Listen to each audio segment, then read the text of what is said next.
Welcome to the Rec Center and a beautiful Tuesday evening as we celebrate senior night for the St. Louis Park girls hockey team. A very special memory, and on behalf of our director slash cameraman tonight, Paul Broughton and John Basil, we're going to have a special pregame program, so stick with us here on Channel 16 as we're going to introduce, first of all, the parents along with their players and their parents. Here's Lauren Brune Bryant. Lauren, number 2, started playing hockey in first grade. Her mom, Chris, joins her over there on the far bench. Her favorite hockey memories are when she had the district championship win while playing squirts with her twin sister, Mackenzie, was in net. And in 8th grade, she started the very first game of the 09-10 season. She's been playing varsity for 5 years, and this scoring 2 goals against Totino Grace her freshman year was by far her favorite memory. And then she really enjoyed winning all 3 games in the Waseca tournament during the holidays this year as the Orioles brought home the hardware. Lauren's plans for the future include attending college in the fall, and she has several colleges choices and is still in the decision-making end. You see her joined over there for a nice photo on the far side in front of her beautiful number 2 jersey. Anything else? She would like to thank all the coaches and teammates that she's had all over the years she's played. She loves her current teammates and her coaches for the senior year. She'd like to thank her twin sister Mackenzie especially. And as she talked about earlier, Mackenzie's the reason she started to play hockey. She really wants to especially thank her mom, who's been there through all the years and been at every one of her single games, and she wanted to say, I love you, Mom. And here comes number 5, senior Anna Basil. Anna, adorned in the orange and black, is joined by her mom and dad, Sue and John Basil. John, of course, was a coach of her earlier. She started playing hockey at age 4 years old outside at Center Park, no doubt with a little bit of help from dad and encouragement probably. And her favorite memory, she loved playing goalie for the SLP under 14 team against Eden Prairie when they won 6-2. And she's really excited in the future. She's going to go over to UW Stout and major in ag business, and she's really excited to continue her hockey playing as she enjoys playing club hockey next year. And of course, you know, her father John was a big hockey player at Edina back in the early 80s and joins me on the broadcast all the time. And here comes number 11, senior Leah Schrank, going to visit her mom, Diana, over there. Diana and Leah, a couple of blondes over there. She started playing hockey at the age of 5 in mini mites, and she started as an 8th grader on varsity, and she's really happy that this is her 5th year of playing varsity hockey. Her youngest memory is staying over at the Basil's cabin with all of her teammates and going to the hockey camp that was 29 minutes away, not 30, according to Elena. So I guess they kept it under a half an hour. Her plans for the future include something very ambitious. She wants to be in pre-med, and she'd like to play D3 college hockey somewhere. And I know she's a real hard worker, as all the girls are, and loves practicing in the summer. Some of her favorite memories is she had so much fun at the team sleepovers and causing troubles, and she loved the championship at the Waseca tournament. And she loved the first goals that were scored this year. And here's number 25, Molly Arnson, joined by her parents, Laura and Jeff. Molly, also a 5th-year senior, has had 5 years of varsity. She started playing hockey at age 5 in mini mites, and she was excited to be the youngest varsity player to make the all-tournament team at an 8th grade holiday high school tournament. And she was, while being announced at the beginning of a game, Anna Basil tripped into her, making them both fall onto the ice before the national anthem. She is pretty sure the other team was very intimidated by that. Her future plans include going to the University of Minnesota, Madison, or Ohio State as well to study pre-med, so another pre-med, and she as well wants to continue her hockey playing with a club hockey program. She is co-leading the team in scoring with 12 goals and 12 assists, along with sophomore Elena Basil, and she wants to really thank her parents, along with Mr. Hills, who helped get her to stay with hockey. Bill Hills Sr. personally took the time to teach her to skate when she was just a mini mite and she was crying on the ice because she did not like hockey. I know Mr. Hill really spent some time with her. She really loves the great sport. And last but certainly not least, senior goaltender number 27, Peyton Staffney, skating over to her parents, Jeremy and Debbie. Big hug for Peyton, who's seen a lot of rubber this year as a senior goaltender, doing an excellent job again for the Orioles. She started playing hockey when she was 6 in Mankato, Minnesota. And her favorite hockey memory is when she passed the puck to her teammate, who then scored, and the refs gave her the assist. Her future plans include pursuing a degree in graphic and multimedia design. She's going to school, this is impressive, all the way out to the University of New York School of Technology, and she will be joining the women's college hockey team as they enter the ECAC West Conference.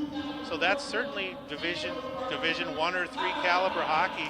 And she as well would like to thank her parents enormously for supporting her decision to play hockey all these years.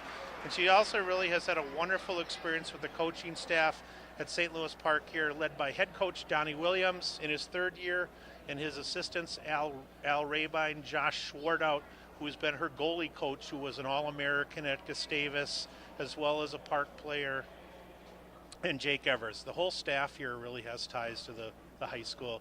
There you see a great close-up shot by Paul of all the seniors and their parents with their jerseys.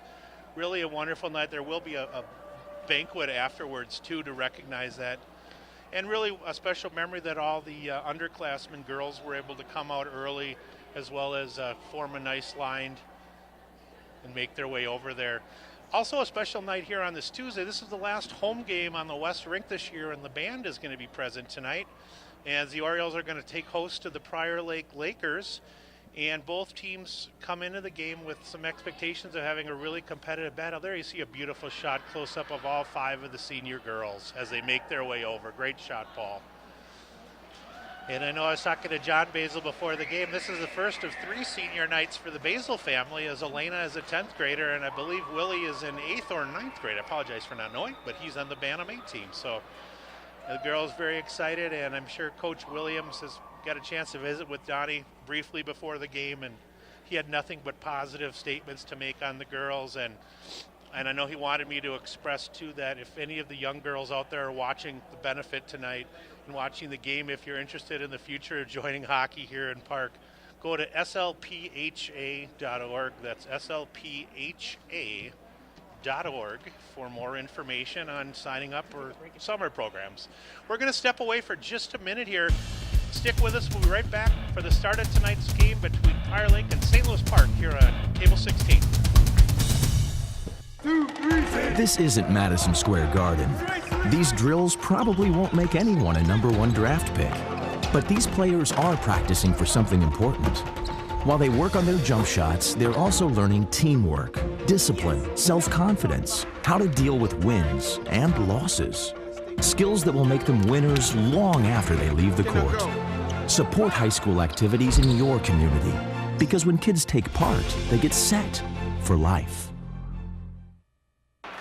All right, we are back here at the Rec Center for senior night as the Orioles will host their visitors from the south, the Prior Lake Lakers. I am John Fromm, along with senior parent and my sidekick, John Basil. Welcome, John, and how did you feel about the pregame ceremony out there? How did you and Sue handle it? Well, just fine. It's good to be with you again, Frommer. I missed a game with you recently, but senior night was great. It's obviously a very emotional night. You know, you grow up with these kids playing hockey, and the last time being on the ice as an Oriole, and she's been on the ice part of the Oriole program for the last 13 plus years. So it's a tough night to see her come near the career with the St. Louis Park Orioles winds down. Well, and we were going to say, and I mentioned as we were going ahead, as we read all the information to the girls and their favorite memories, I know we would encourage you to stick with us during the intermissions tonight, as John's going to read through some of the girls' favorite memories and other stories that John has, and he's going to relay, because I think that'll add a lot to the broadcast. And the first of 3 senior nights for Mr. Basil and Sue. And Time will tell on that. You know what I was really impressed by? What intelligence level, these grooming of these Park kids. You got Leah going into pre-med and Molly pre-med. Yeah, I tell you, it's a great school district, and you know the hockey keeps them disciplined. You want your child to go to pre-med play hockey. I wish I would have known that. Here we go to start things off between the Lakers, our Section 2 AA team. And coming in with a 4-13 mark, junior-dominated defensive core, and this is Brooke Baker behind her own net as she scoots it out front. Nice job on the hold that time by the Orioles as Lauren Brune Bryant, number 2, battling in the corner there. Trying to impose her will on one of the Lakers, and she does take one of the Prior Lake players down. And I think we're going to have a penalty whistled, I believe, on Lauren for a trip here early on. Yep, or perhaps a hook, it looks like, at the 24-second mark. Yeah, I think it just got a little physical down there and a little body on Lauren, and she responded with a hook, and I think she's going to the box for 2 minutes, and I think they're trying to figure out who got the penalty. The girls are not quite sure. Right. So now he's calling number 2, and so that'll put us down early, and let's see if the PK can get it done and kill this off, and we can get back to work. Yeah, and we should mention, too, here, as both teams will come at it, this is Katie Huntington on one wing for Prior Lake, along with Amber Gallus centering, and that's Andrea Sidrowski on 1D. Out there as well with number 14, that's Lindsay Harris. Puck shot in front, rebound opportunity off the Staffney save. His shot wide by Sidrowski. Back to the point. This is 14 for them, Harris. Working it down on the far boards and cross ice back to the point. Here's Harris again, cross ice pass momentarily broken up in front. Nice defensive stop by Molly Arnson back there behind, not by Molly Arnson, my apologies. That was Sophia Noreen out there. Puck goes to the top of the slot. Stick on it that time, as Molly did get a stick on it, and the Orioles are going to relieve some pressure here early on. For the Lakers, as we mentioned, they come into the game with a 4-13 record. The Orioles 3-15-1 on the season, John, but 3 great wins during the holiday tournament as they took home the hardware at Waseca. Yeah, and the girls just continue to lose a lot of games by 1 goal, which is a tough way to go. But they're certainly in a number of games. You just got to get some of those goals later in the third to bring some wins home. And here it is back to the point. That was Lindsay. Nice shot on net. The Staffney get a hold at it. No possibility of rebound. Harris had a nice rush that time for the Lakers as she worked her way in. I had a chance to talk to Coach Todd Johnson in Prior Lake earlier, and I know they've had a lot of turmoil in their program, but they're hoping to build for the future here, and they've got a lot of young players on the defensive core especially. Off the face-off win, Prior Lake with a shot on net opportunity, but the puck was shot wide that time by number 2, Gabby Bergeron. Staffney did a real nice job of coming out on that last shot and squaring up and making the save earlier in the PK. She did a great job on a tip. And, of course, your goaltender's your best PK killer. Yeah. And so she's doing a nice job so far with about 24 seconds left in this power play for Prior Lake. It's a high stick. No, they didn't Puck call shot it. right out in front of the net. They got to get someone out there. Puck is shot, redirected on net. Just 10 seconds remaining. We'll see if the Orioles can relieve pressure here as the puck is clanked against the near wall here. Lakers are going to win a battle and push it out front. As the Orioles are back to full strength, as Lauren Brune Bryan will join the ice. And just what the doctor ordered early on, as the Orioles were able to kill that penalty here early on and start things the other way for St. Louis Park. Here is Molly Arnson, one of the seniors for St. Louis Park. Has it taken away momentarily by one of the Lakers. Puck is shot on net and just missed by Huntington, the 8th grader. 26 for them with 7 goals already on the year, and she's got good jets as she wheels to the puck behind the net. Works it out to the point to Baker. Baker, the right-handed shooter, wrister high on it. Ooh! Staffney goes for the glove up high, and it hits part of the glove and then bounces off the crossbar. Yeah, a little dangerous play by our goaltender Staffney there. Was kind of going over the net and tried to glove it above her head and almost brought it back down in the net, but thank God for the crossbar. This is the Huntington, Hallstrom, Gallus line for Prior Lake out there, matched by Molly Arnson, Elena Basil. The puck is pushed out front, couple of nice pad saves and then a follow. The puck is banged in that time by, I believe that's is it 24 for them? I believe so, yes. I don't have number 24 on my roster here, but at the 13:44 mark, Prior Lake gets a rebound opportunity that time as that line of Huntington, Hallstrom, and Gallus going to score early on here. And that's their top line. And, the Gallus girls going to the Harvard of the Midwest, Stevens Point, Frommer. Yes, where you attended many years ago. Yeah, and she's going to continue her hockey playing. That's Amber Gallus, number 22.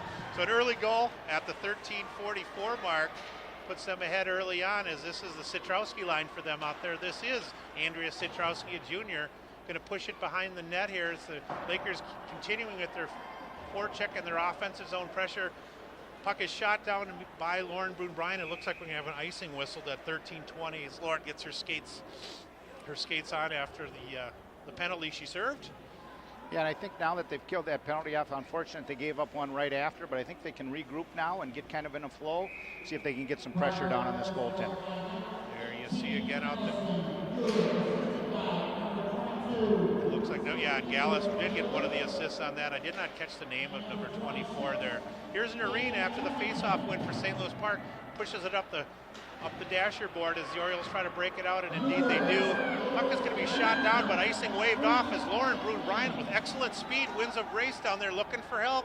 She doesn't have anybody so far, so she wisely just pulls a 360, works it behind the net, and she's pulled down. And just like earlier in the game, Florida's going to get a penalty drawn on one of the Prior Lake players at 12:50 here. Yes, and our power play has been very effective. So a lot of our goals this year has come off our power play. So we'll see what happens, and if maybe we can get that one back and tie this game up. Yeah, I was going to say, it looked like Orioles with clicking at a 16% clip on the year for the power play when I went through the numbers, and 83% kill rate for Prior Lake going into the night. So Molly Arnson on the draw here. Momentarily, Orioles win it, and here is Elena Basil working her magic on the far wall as she pulls it all the way behind the net. Still with the puck as she maneuvers and looks for space. Back to the top of the umbrella, a little give and go sequence, and it is back to Elena, working the puck down to Molly Arnson down low. Oh, excuse me, Lauren Brune-Bryant. There's Lauren again with a little stop and go move as she's got help with Elena behind her. And here is Elena operating down low. Beautiful pass out front to Sis, and Anna, almost the beneficiary of a beautiful pass from her sister. The Orioles almost get one in there. Nice opportunity, and here's a possible break this time for Prior Lake. And indeed it is a break here. Citrowski going to the forehand. Oh, and Peyton slaps the right pad down. And the Orioles are going to get whistled, I believe, for a penalty here as Citrowski had her progress impeded partially, and she's kind of calling a penalty shot, which is surprising. Yeah, to me. Usually that's a straight trip from behind, and I thought that was more of a hook situation. So he is calling a hook. And he's calling a penalty shot, which is very surprising because they were pretty even up. I don't think they were all the way in the clear. Yeah. And I even questioned the penalty to begin with. I did too, because I thought it was just, she was kind of just harassing her on the back check because Citrowski had the advantage, and then when she went to the forehand, she did momentarily lose her angle there, but she did direct the shot on net, and Peyton had to drop the right pad down. Right, so got the shot through. So surprising call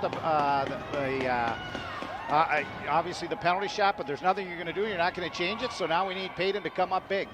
Yeah, and you're right. Usually it's a straight trip from behind when a penalty shot is called. So here is Andrea Citrowski. She's got 5 goals and 2 assists on the year, number 9. First line left winger for the junior. All junior first line for them was Citrowski, Harris, and Totenhagen. Staffney, who just made a partial save on a breakaway. We mentioned earlier Peyton had a nice season. She comes in almost with a 91% save percentage. I can't tell you last time I saw a penalty shot in a high school game. Right, spend some time. Yeah. The band won't be playing momentarily. Goalie's getting explained to the referee that Peyton can break her way out as soon as she touches the puck. And here it is. Peyton going to go out and work her way backwards. Citrowski to the forehand, backhand, works it in. Peyton with a beautiful save. She stuck with her and waited for her to make the commitment, and she waited her out perfectly. It was a great save, staying with, letting that forward make the first move. Now the Orioles are in a position. They're still on the power play. If they can come back and get a goal here, they can switch that momentum. You know, Peyton's going to give some momentum to the Orioles here by that big stop, and let's hope we can come back. Oh, and they're going to contest that the goalie came out early. Well, and you know, technically I thought that the goalie couldn't come out until the puck was touched. But they didn't. They're not going to, I don't think they'll overrule it simply because I don't think they was watching the referee's position, and they didn't, frankly, they didn't see it. And they're getting, referee or Coach Todd Johnson going to talk to the other official. Really would be a travesty if they had to make her do it again. She, in a way, has already made 2 saves on breakaways in a row. Right. And hopefully, things being explained here to Donnie Williams, no, okay. and indeed, it looks like that is just you got to question this. It looks like they're going to honor it. Yeah, it looks like they're going to make her do it again. And I think that is just, you blow that. You do not. You know, I rarely will criticize referees.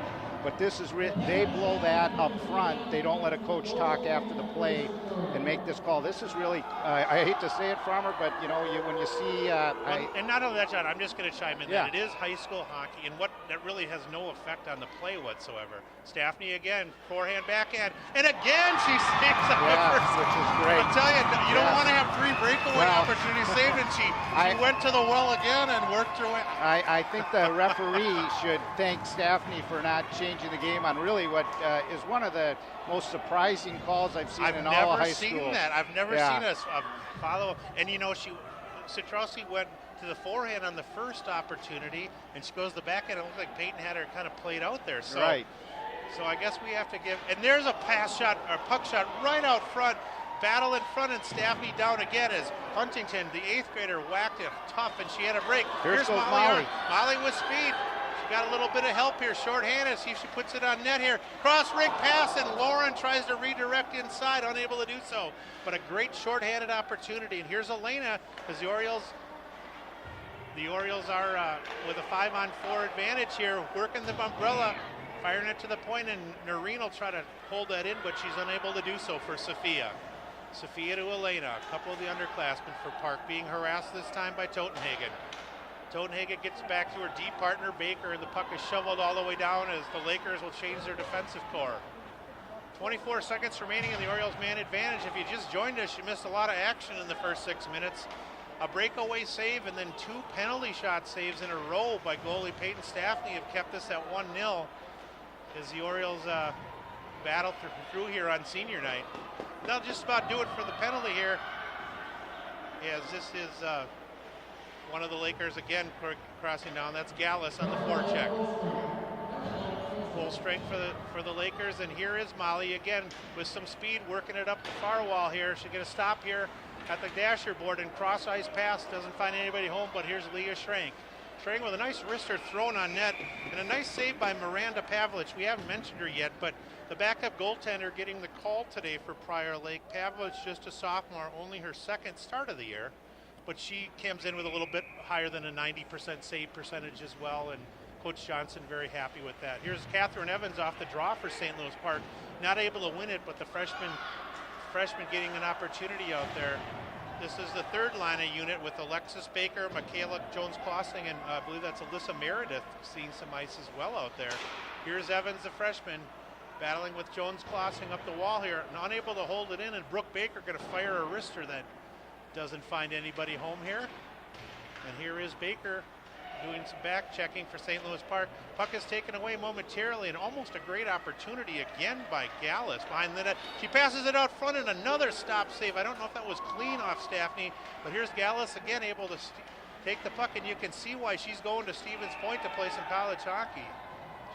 She's really been a nuisance the first 7 minutes of the game for the Orioles. Yes, and you know what? People don't realize, when you go to that D3, especially on the female hockey, and you get to some of those top D3 teams, a lot of those very Wisconsin good hockey State player. Schools, yeah, because there's not that many girls program D1, right. And so there's some very good talent, and you can tell she's a workhorse out there, and something we're going to have to watch all game. And she's obviously got an intelligence factor. She could get accepted for admission into Stevens Point. Well, as I say, it's the Harvard of the Midwest, and somehow they let me through there, and well, you had a great career there, and I'm proud to say, as I've mentioned before, I was at really your senior night against River Falls, your senior year of college, your last college game. Yes, when we lost to them in the national tournament there to isn't that kind of ironic in a way? I was thinking about that. To go on to the Final Four. So you did see me play in my very last game I ever played, and not to age myself, but I haven't put on the pad since. So that was 1988.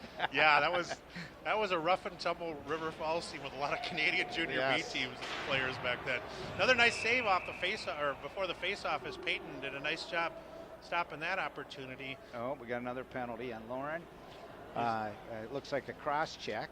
So that'll be, we're going to go down again. So we just got to, we're not skating all that bad, but we got to stay out of the box. And when we're on the power play, we got to make some stick-to-stick passes.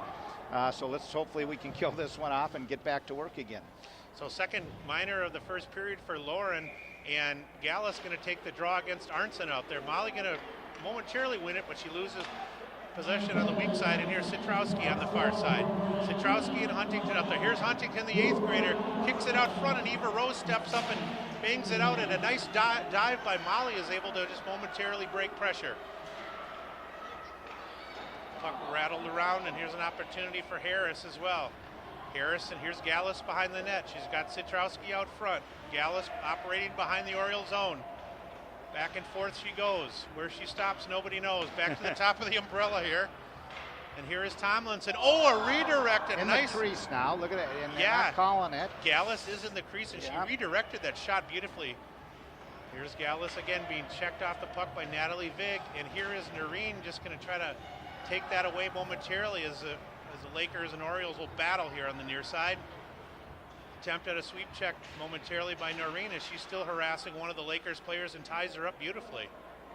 Again, here's Citrowski behind the net. She's got some help on the weak side with Totenhagen. Cross-ring pass, beautifully done. Wrister on net, hits some pipe follow-up, is held beautifully with no rebound on the Citrowski offering. So, beautiful cross-ring pass by the Lakers here with 49 seconds remaining, and an excellent opportunity by Lindsay Harris on that wrister.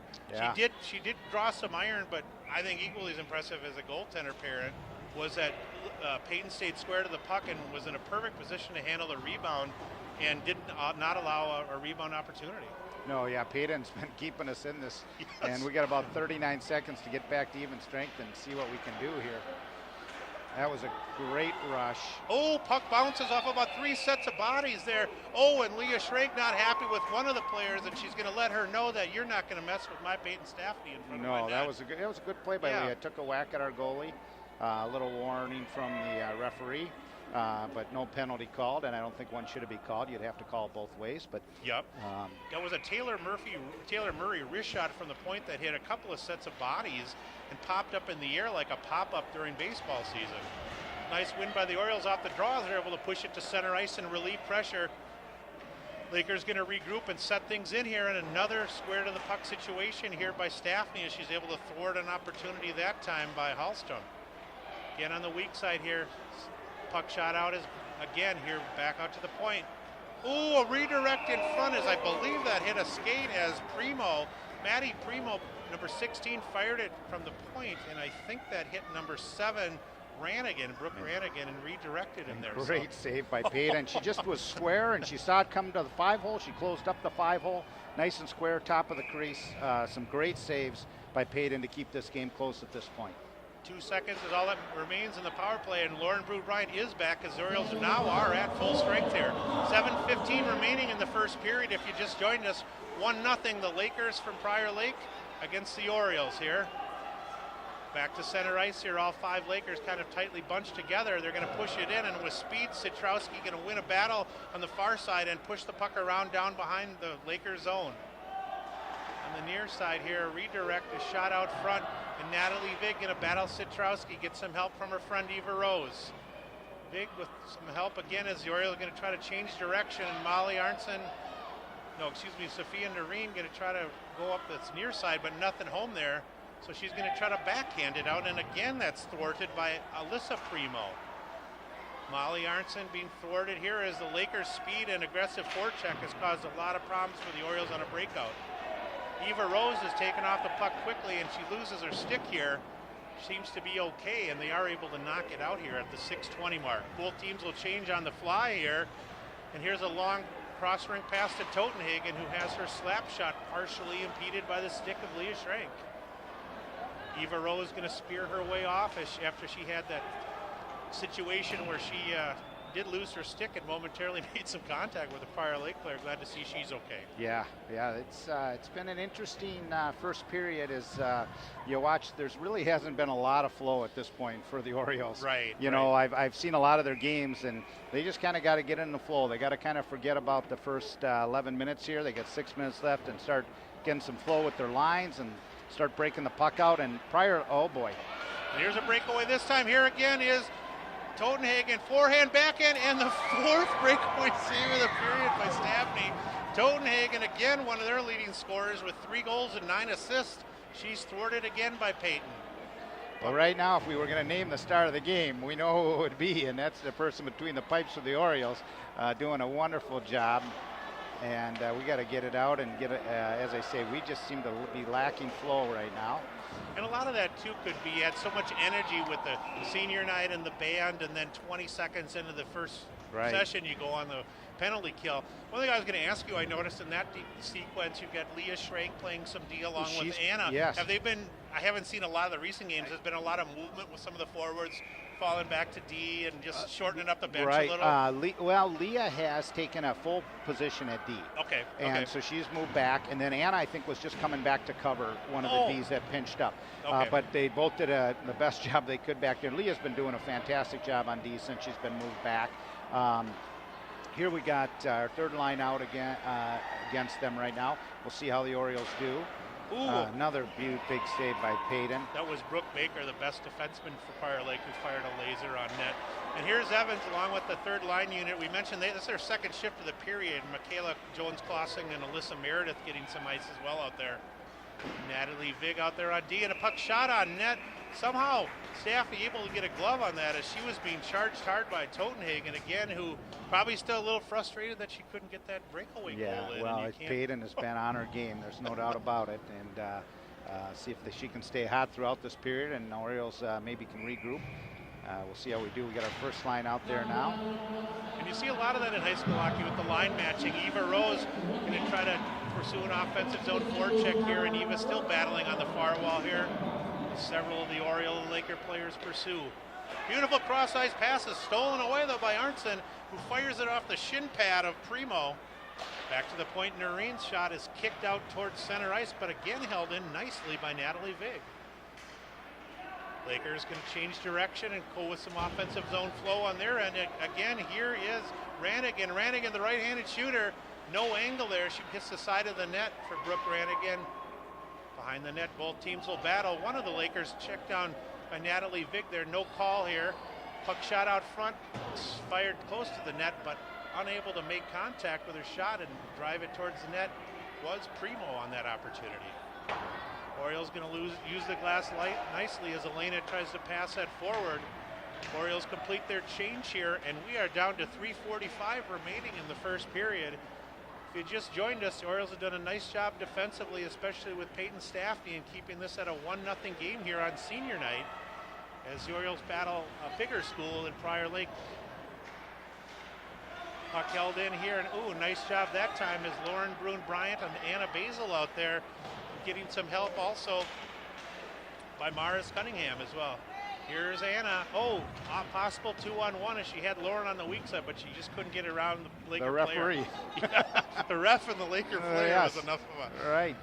So breakout again this time, a nice redirect, and I think we possibly... No icing called as the Lakers are going to corral it. Here's Totenhagen backhand again, stolen away again, and... Boy, I'll tell you, that was Huntington, 26. Huntington had several opportunities as well. Yeah, they give them credit for getting there before the icing. Now, what was a little bit amazing, they had waved it off. I know, I thought it was. And it was a tip by them, so again, a questionable call there.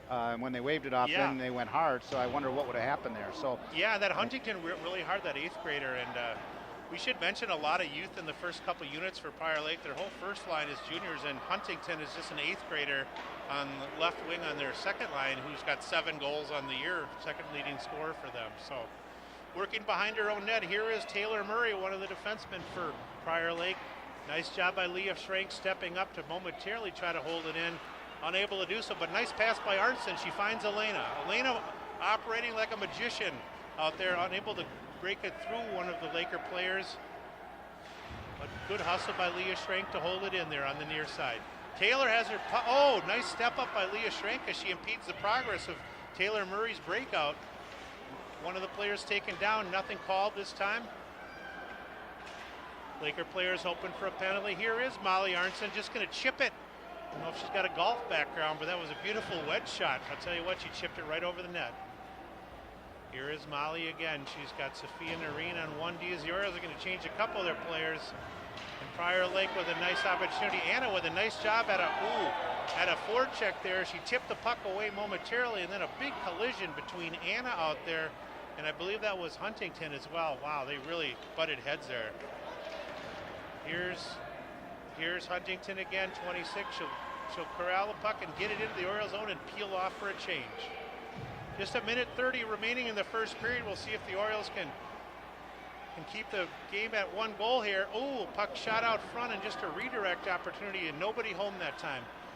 Anna going to break it out to her blue line and then just use the glass and chip it forward. Little play and catch by the defensive core in their own zone this time as Primo and Bergeron played catch back there. Here's Citrowski with some speed as she's going to try to beat Sophia Noreen, and Noreen going to put a stick on that, but Citrowski going to steal it back again. Delayed penalty forthcoming on the Orioles, and the puck was shot out front beautifully that time by Primo, and it was a redirect opportunity, and I believe that was Hallstrom, who just missed the net as a chance to go up 2-0. Delayed penalty against the Orioles will be called once Park does put a stick on that. So we're going to have a break in the action here at 41 seconds, but what a bullet was dodged out front here. It was a beautiful save, and we're glad they shot it Yeah, wide. Now I saw this penalty down here at 24 where there was coincidental contact. Another question.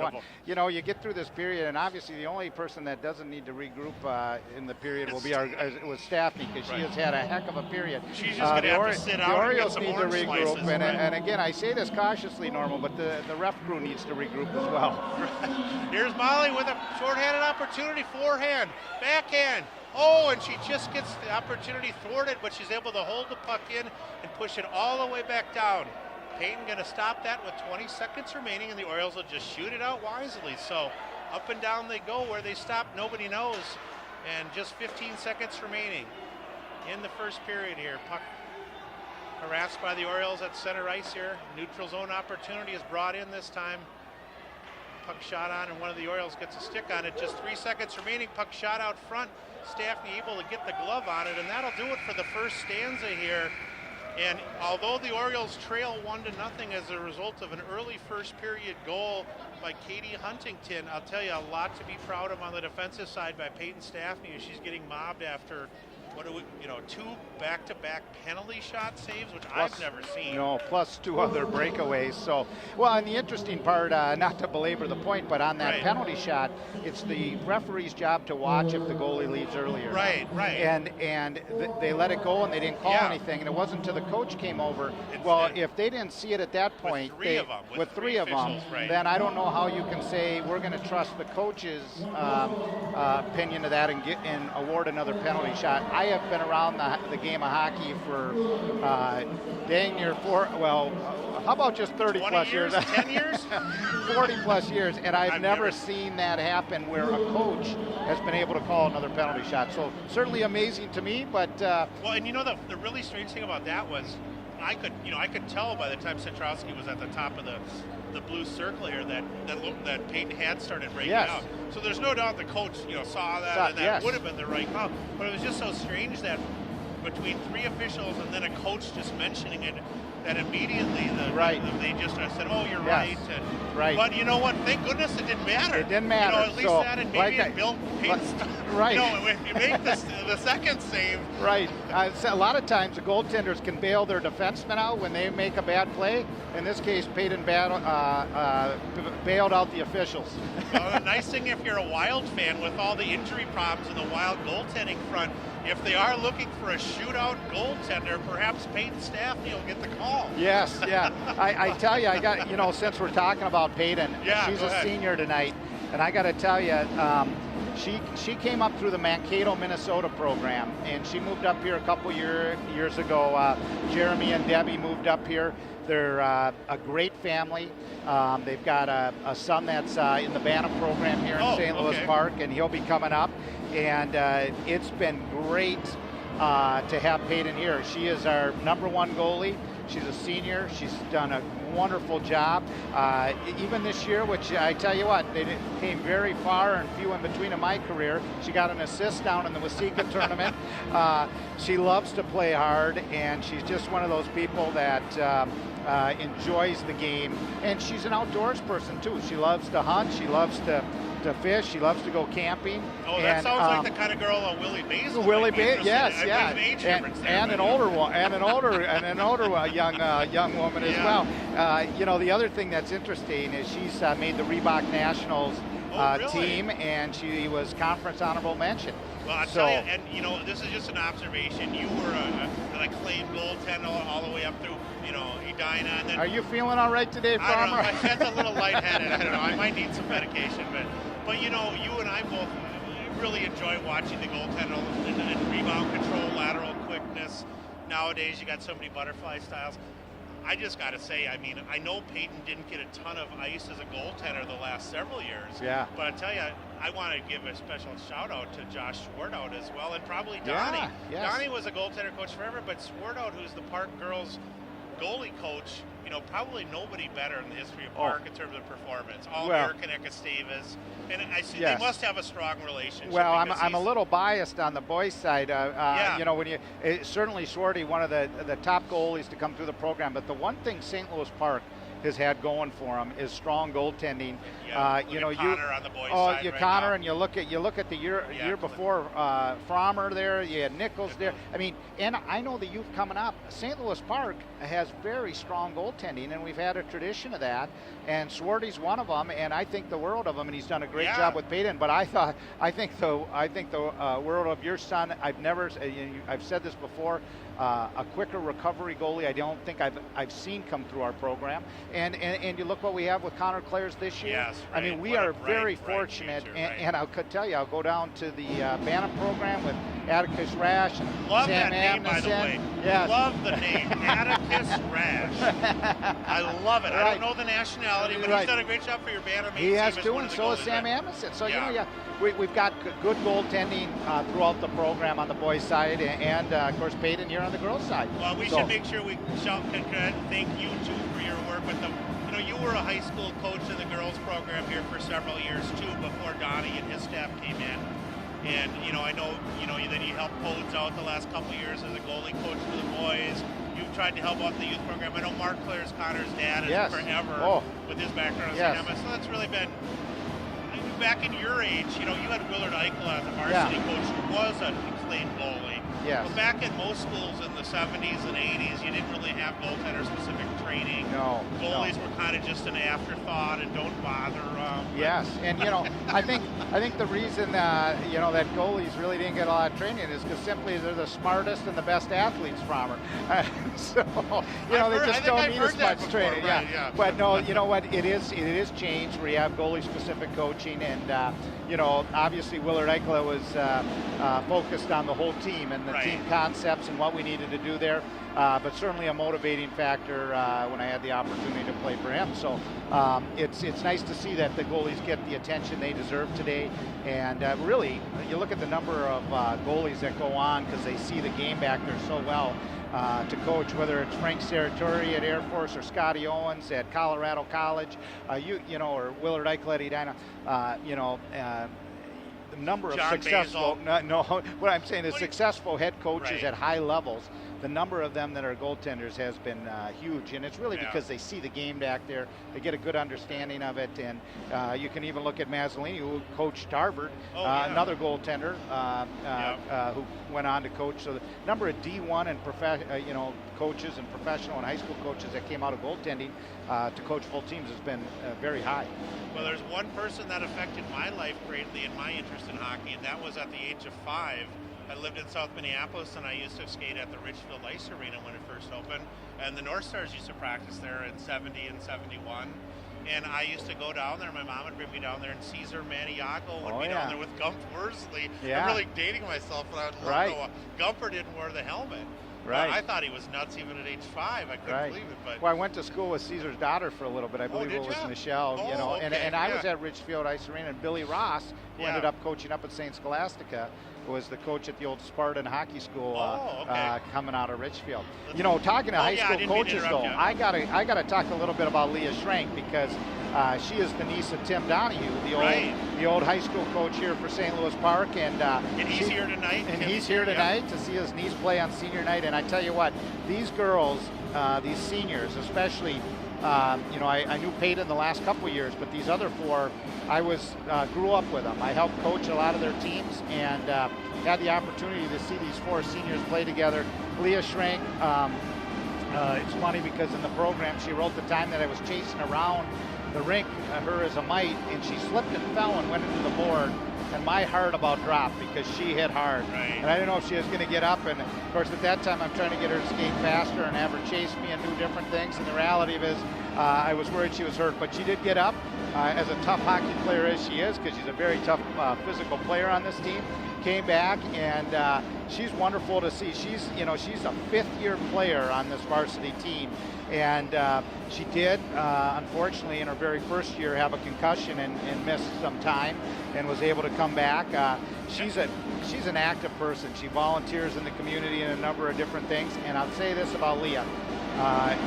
No other girl on this team spends as much time in the weight room as Leah does. She wants to compete. She wants to be able to compete physically, and so and of course, Leah, like her mother, enjoys retail shopping. So she's out there shopping a lot, and I hope the stream. Well, anything you want to, is there a wish list Leah might have for graduation? Yeah, I'm gonna maybe jot that on there. I will say this about Leah though, that I hope that she can carry forward her dreams. She really wants to play Division III hockey. Right. I think she's capable. She's versatile. She's played wing. She's played defense. So I'm very hopeful for herself and her mom Diana that she can go on and play. And I tell you what, a lot in this game is passion and a desire to play. And Leah has those traits. Yeah, there's no doubt. And Diana, her mother, graduated my year as well too. So it's been nice for me to be able to see Diana at the rink. And boy, what a big clan those Donahues were. There's so many of them. Kevin and Jimmy Joe and Billy Bob, and I'm just kidding up some of those names. Well, I think that people don't realize, and obviously the Donahues who came through here, and Tim, who coached here for a very long time, with Leah's last name being Schrank, they don't know, but she's another Donahue coming through the St. Louis Park program, and has made her mark on this girls program. So it's great to see Leah out here, and it's great that she's having a great senior year. She's really become one of the leaders on defense. So. Well, and that was two seniors that we've talked about during this intermission. We'll just stick with us after the second period too. We'll make sure to cover the last three, and there's a lot to say about Lauren Brune Bryant, Anna Basil, and Molly Arnson. Just quickly, does Peyton or Leah have, does Peyton have any aspirations of playing hockey? Yes, absolutely. Yes, and Peyton has a strong desire to play too. The first two seniors we covered certainly have a desire to play college hockey, and Peyton, as we saw in the first period, she's on her game. She can play the game. Right. Yeah, exactly. And when she's not, she doesn't have great height at this point, but she's obviously got a great skill set, and she really has shown excellent rebound control and the ability to also be able to wait out shooters and wait for a commitment. She does not go down early. Right. And especially as a smaller goalie in this day and age, Right. Exactly. One other thing before we get going on the period that I'll mention, it was so nice to see that Angie Keesley's here tonight. Oh, is she? Angie came out for the senior night. Angie's worked with some of these girls on the preseason captain practice. And has been out there running those practices, and it's great that she made it out to the game tonight. I know the girls appreciate that, and she's had a lot of influence, and it's nice to have a nice young woman around these young girls, because she can coach them in a lot of unique ways and understands it, because obviously she came up and played competitive hockey and obviously won national championships at the Badgers and was on the U.S. national team. So and in case you're just joining us or you haven't watched a lot of St. Louis Park girls hockey, Angie's one of the only two numbers retired here. Her number 6 sits to the right of Eric Rasmussen's number 8, and indeed, what a wonderful experience this year has been for their family with her dad in his first year, Terry, as the boys' high school varsity coach. So right, the only thing I'll do is I'll reverse those numbers for you for your dyslexia. Oh yeah, right. I'll go Keesley. Eric, I always knew Eric was 6. I'm sorry. We'll go Angie's number 8 and Rass's number 6. Yeah. And I tell you, I enjoyed watching both of them play. And well, as we get back to action, let's hope we can kill off the remainder of this power play. Yeah, 1:19 remaining as the Lakers come into the second period with a 1-0 advantage here. Indeed, here's Amber Gallus off the face-off win, as she's got Huntington out there, the 8th grader, and on the third, also joined out there by Gallus. So that's back in their own zone. Is Baker going to pass it to Bergeron as they're going to start the breakout? Again, here's Huntington, the 8th grader. Cross-rink pass right on the tape of Citrowski's stick here. Here's Citrowski, who's had a lot of opportunities in the first period. Drop pass is taken by Huntington, working behind the net. That time getting some help as the Orioles will try to chip it, and indeed they do, I think, get it out, and yes they do. Nice job by the official there. They did see that the puck was a couple inches over the line there. So. Very nice call. Very nice. It was a tough call because it was kind of shielded, but you could see it come out. We will compliment officials where compliments are warranted. We want that known. Absolutely. So 40 seconds remaining in the power play here early in the second period. One-on-one situation for the Lakers here. Oh, a beautiful job with a drop pad save again, that time by Staffney, as she was able to thwart Totenhagen that time. Again, Staffney being challenged again behind her own net here. Here is Gallus operating down low here. Puck is worked out to Primo at the point here. Primo operating as well over there, over to Huntington. Huntington shots goes wide and not able to be held in. That'll take us down to about 10 seconds remaining in the power play situation for Prior Lake. Early second period action here. An early first period goal by Prior Lake is all it's been able to get on the board here if you just joined us on Channel 16. Nice check that time by Lauren Brune-Bryant. Able to, beautiful shot that time as the puck went to the middle and Citrowski's wrist shot from square on center. It almost ringed off the inside of the pipe. It was nearly a perfect place shot. Lower stick side, yes. You know, it's a tough stop to make. And they get one just, I think, right about, it could be a power play goal. It was right when we were coming out of the box. Yeah, and there wasn't much you can do there. Citrowski, that's her 6th goal of the year. Again, she's the junior, number 9. She rang the dinner bell, and it was really a perfectly placed shot. After the face-off win for the Lakers, this is Ranigan out there. Ranigan kicks it ahead, puck still on her stick. She's got some help out front, indeed. She throws it to Abby Hansen, but she has it thwarted by Noreen. Elena Basil got some help on the far side as she pushes it over to Eva Rose. Pass does not click momentarily, but Molly Arnson going to battle in there and try to take it away. Turned by the Lakers as they are able to push it out here. 15-10 remaining second period. Lakers 2, Orioles nothing here on senior night at the Rec Center, as all 5 seniors were recognized before the game. Breakout opportunity here is Ranigan getting some help on the weak side here. Puck is pushed out front, taken, it hits off a skate. Follow-up shot is not thrown on net that time by Ranigan, but indeed that time Baker able to push it towards the net, so nice job. Primo out there trying to hold it in for Prior Lake, not able to do so. We should mention the Primo sisters, Alicia and Maddie, number 5 and 16. This is Alicia chasing after the puck. Baker, her partner, going to try to corral that, but an icing going to be whistled here. You know, where the Orioles are really struggling, they've had an opportunity a couple times to pinch and keep it in the zone. Yeah. And they're going in to pinch, but they're not getting the stick on the puck. So, you know, and so I think if they can hold it in, they've got some forwards down there open, but they're just letting them come up and they're kind of missing that puck and then they're coming out on us. Right.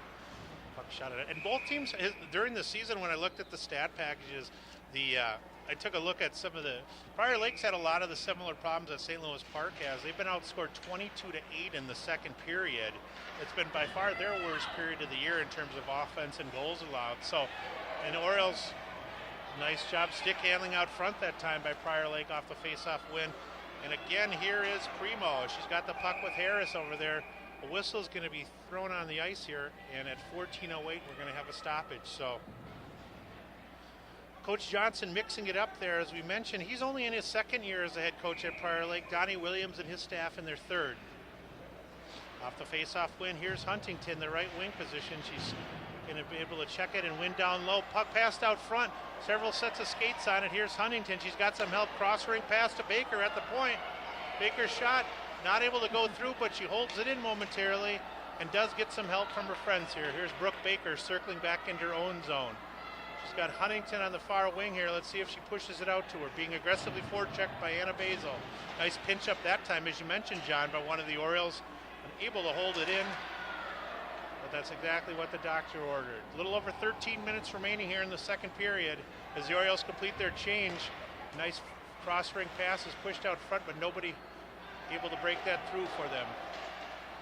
And that one will ring off the dasher board and go all the way down into the Oriole zone here. John Basil along with John Fromm on today's broadcast. And here again is Huntington out front. She's got some help again. Backdoor play at Huntington. She backhands it in beautifully off the pass from Amber Gallus. So Huntington, the 8th grader, we had just talked about her early. And they were able to match their number 1 against our number 3 there. Yeah. And now we're coming back out with our number 1. put us in a tough predicament there. Yeah, and that Huntington, they've been mixing and matching several of their forwards from what Coach had given me. He had given me Huntington not really with Citrowski, but they've played a lot together. And then Gallus has obviously done a great job. So that is Huntington from Gallus here at the 13:06 mark. And that'll make it 3-0 early on. Not anything at all that the goaltender could do, Peyton, on that play. Here's Elena out front trying to get it through offensively. Has her chance thwarted momentarily. Prior Lake will regroup and try to break it out themselves. Nobody home on the Citrowski pass causes the Orioles to get an opportunity to break it out themselves. A lot of blue-clad Lakers out there. You know, when I first saw this game on the schedule and it was Prior Lake and St. Louis Park, John, it's really funny. I'm so old that my immediate thought was the 1978 State AA basketball championship game with St. Louis Park and Prior Lake at the Civic Center, and Park with Jim Peterson lost to Prior Lake, otherwise they win the state championship. Oh my gosh. So Orioles do need some retribution on the Lakers tonight, so at least for me, I remember that. All right, just a little over 12 minutes remaining. Nice step up by Natalie Vig that time, not able to hold it in, but she gets some help from her defensive partner, Sophia Noreen. Sophia's really just continues to blossom, doesn't she? She's got great skating ability, and as a junior, she'll really be a key cog next year, won't she? Absolutely, yes. And here is Noreen, as she's going to corral the puck, chip that high off the glass to her teammate Anna Basil. A lot of neutral ice activity going on right here, and that's going to be shot all the way down for an ice. I thought it was, but the hand went down, so no icing delay. Picked off. Nice job by Anna. She able to step in front, and she's going to throw a wrist shot. Just misses the net as she went for that upper corner. Nice job. Stolen away again by Molly Arntzen. Throws a nice backhand on net. It has to be peeled away that time by the goaltender Pavlich. Not seen a lot of Pavlich. You know, it's hard to judge Pavlich as the backup goalie because she's only seen a handful of good opportunities. So. Yes, yeah, and you know, now we got an offensive face-off here. We got our top line out. See if we can't get one here and kind of get our way back into this game. Yep. And you mentioned, you know, I'm sure, you know, Coach Williams spotted that third line a couple times in the first period. You mentioned that third goal got scored when they were on there. I'm sure we'll see a lot of the first and second unit. Possible break on a 2-on-1 opportunity, and unfortunately, the eighth grader Huntskin offside on the 2-on-1. So nice bit of news for the Orioles as they weren't able. They kind of dodged a bullet there. They did. Yeah, a little break by close. Wanted to hold up, but just couldn't quite put the brakes on enough. Yeah, she had scored the last one. Eva Rose chips it ahead off the faceoff win, but has the puck taken away, broke it back into the Orioles zone. Several sets of orange bodies on the near side here, and the Lakers will try to work it up the near side again. Arntzen behind her own net, being harassed momentarily by Totenhagen. Rose going to try to help out as again the team's battling up front. Oh, and that puck, wow, I'll tell you what, that hit off the inside, I think, of the post and bounced back under Peyton's skates. So the goaltender's best friend again was the pipe, and it was a shallow angle shot that almost went through her skates there. And I think Elena's going to the box after they took a whack at Peyton. Okay. Elena little follow up and gave a rough, and so she'll go to the box for 2 minutes for roughing. At the 10:39 mark, 10:39 remaining in the second period. So we'll see who the Lakers send out there and the Orioles do to kill the faceoff here. If you're a Laker fan, Gallus again on the draw, and she's going to be out there with Huntington along with Totenhagen, and then back on the blue line you've got Miller out there as long with Baker. Puck push top of the umbrella there as the Orioles are going to get some defensive zone work from Morris Cunningham. Cunningham and Brune Bryan out there. Ooh, cross ring pass to Huntington again, and she throws the wrist shot on net, but it's pushed aside by Staffney. Back to the top of the umbrella, hard slap shot thrown on net, thrown at the net, hits off Cunningham's stick. Circle around and a nice poke check that time. That was Maris Cunningham. That was Maris. She really did a nice job to break that out and cause an opportunity to be thwarted there in her own zone. So good call, offsides there. Yeah. Looks like the Lakers and the Orioles are both going to change up their units here. Minute 24 remaining here in the power play in the second period. Prior Lake going to bring in a cast of new characters. There's Baker out there at one point along with Primo. This is Primo and Baker playing catch. Again, here's Baker, bring it in, right-handed shooter. Cross-ring pass, uses a screen to throw it on net, and wisely so. Hallstrom almost able to redirect. That was a smart play by her. Circles in her own zone again here. Here's one of the Primo sisters going to work it out front. Battled again, and here's Bergeron. She's out there as well, number 2. Bergeron on the right wing position here. Passes it to the far side, and it's going to break the zone, and unfortunately for the Lakers, that should have been an offside. It is, yeah. The delayed offside will be called unless... So, yeah, well, there we could have waited a little bit because we're going to spin around our own zone for 20 minutes. Yes, let them come at you. Yeah. Wear down that penalty. Broke it up here towards the middle. Here's Baker with speed, but she has it taken off her stick on a nice forecheck. 30 seconds remain, and we're going to have another delayed penalty whistled on the Orioles here as the goaltender Pavlich makes her way to the bench. I did not see that infraction. Did you, John? Yeah, just a back check by Lauren. Got her stick up a little high, and they called a hook. So they continue to have penalty problems for the Orioles. That'll cause a 5-on-3 situation for 22 seconds here, and then Elena Basil will come out, I presume, to help kill. And Lauren Bruin Bryant, unfortunately, that's her 3rd penalty of the game, sadly. So 9 minutes remaining here. Let's see if the Orioles can dodge this bullet here. Looks like apologize for that. It looks like Michaela Jones-Clausing on the draw here. Molly Arntzen out there along with Natalie Vig. Slap shot, top of the point, follow-up, redirect, goes nobody home here. Totenhagen out there at one point. Here is Lindsay. Oh, and a slap wrist shot again. And again, her 2nd goal of the day. That was Katie Huntington follows that. And unfortunately for the Orioles, that was on a 5-on-3 here. There was still 9 seconds remaining. So Elena's going to get out, but the power play goal for Huntington is still going to let them have another power play for 1:47. It's tough. It's tough for the Orioles to be 5-on-3. It's a lot to ask for the freshmen and a couple of those people out there to try to kill that penalty. Right. Yeah, and Lauren line. and Elena are 2 of the best players too. So they're not only, you're asking for a lot. Right. Leah Schrank out there for St. Louis Park, and here is Eva Rose, and she's going to turn and fire it down to relieve some pressure. For the Lakers, 1:35 remaining in this penalty on St. Louis Park in their power play situation. Nice offensive zone forecheck by Rose, but Lakers are able to break it out. Little tic-tac-toe pass goes nowhere, and Arntzen able to steal that and use those boards to bank it to center ice. Again, here's Baker. Baker up the near side. She's got some speed on the wall there. She can try to stop and go and see what she's got out front here. Brooke Baker. Again holding the puck.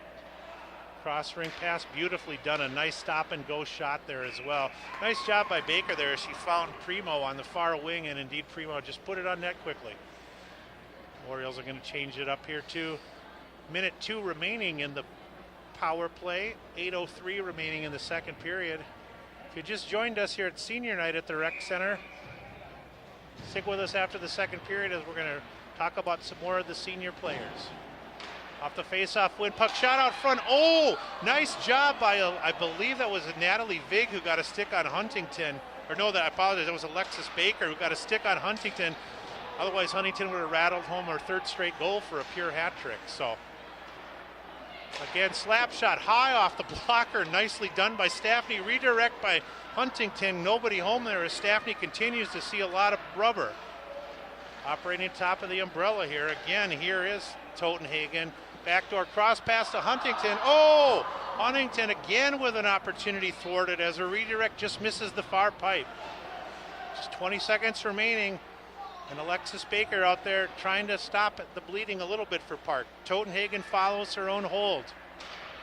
Huntington again looking for the pure hat trick. Not able to do so there, and this will do it for the power play here. So nice job by, you got to give a nice shout out to Alexis Baker for stopping that goal being scored. And here is Huntington again, the 8th grader. Cross ring pass as she had a player was stopped as Leah Schrank got a stick on it. Oh, nice job by Staffney using that left pad to stop it, and then like a cat, she pounced on it quickly to make sure there was no rebound goal.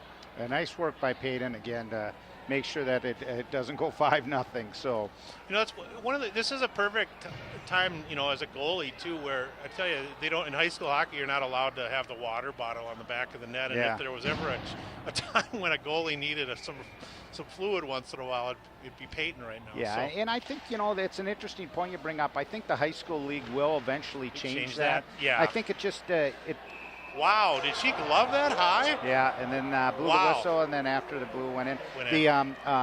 Just from a safety standpoint, they talk about fluids and the fluids to athletes, and I've always been confused about that, because to me, as long as you maybe had an anchor with a water bottle anchored on the top of the net where it couldn't fly off during play or something, I just never really understood that. But maybe they'll deal with that. I know. I think it is something that they'll deal with.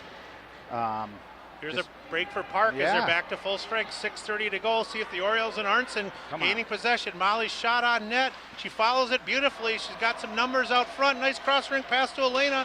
Follow back to the point. Wrist shot going to be thrown towards the net. And held in by St. Louis Park as Elena being harassed. Oh, nice cross-ring pass to Noreen. Noreen's snapshot. Nobody home there. It hits off one of the players, and Sophia chops at it and is able to gain possession in her own zone. She almost hits the official as she tries to break it out. And here comes Eva Rose with Elena. Elena, a little 1-on-2 as the Orioles are going to finish a change, so not a lot of numbers here. Orioles do finish the change and get some fresh bodies out here. Anna tries to kick it ahead and hold it in, not able to do so there, but good follow as that puck is rattled just wide of the cage.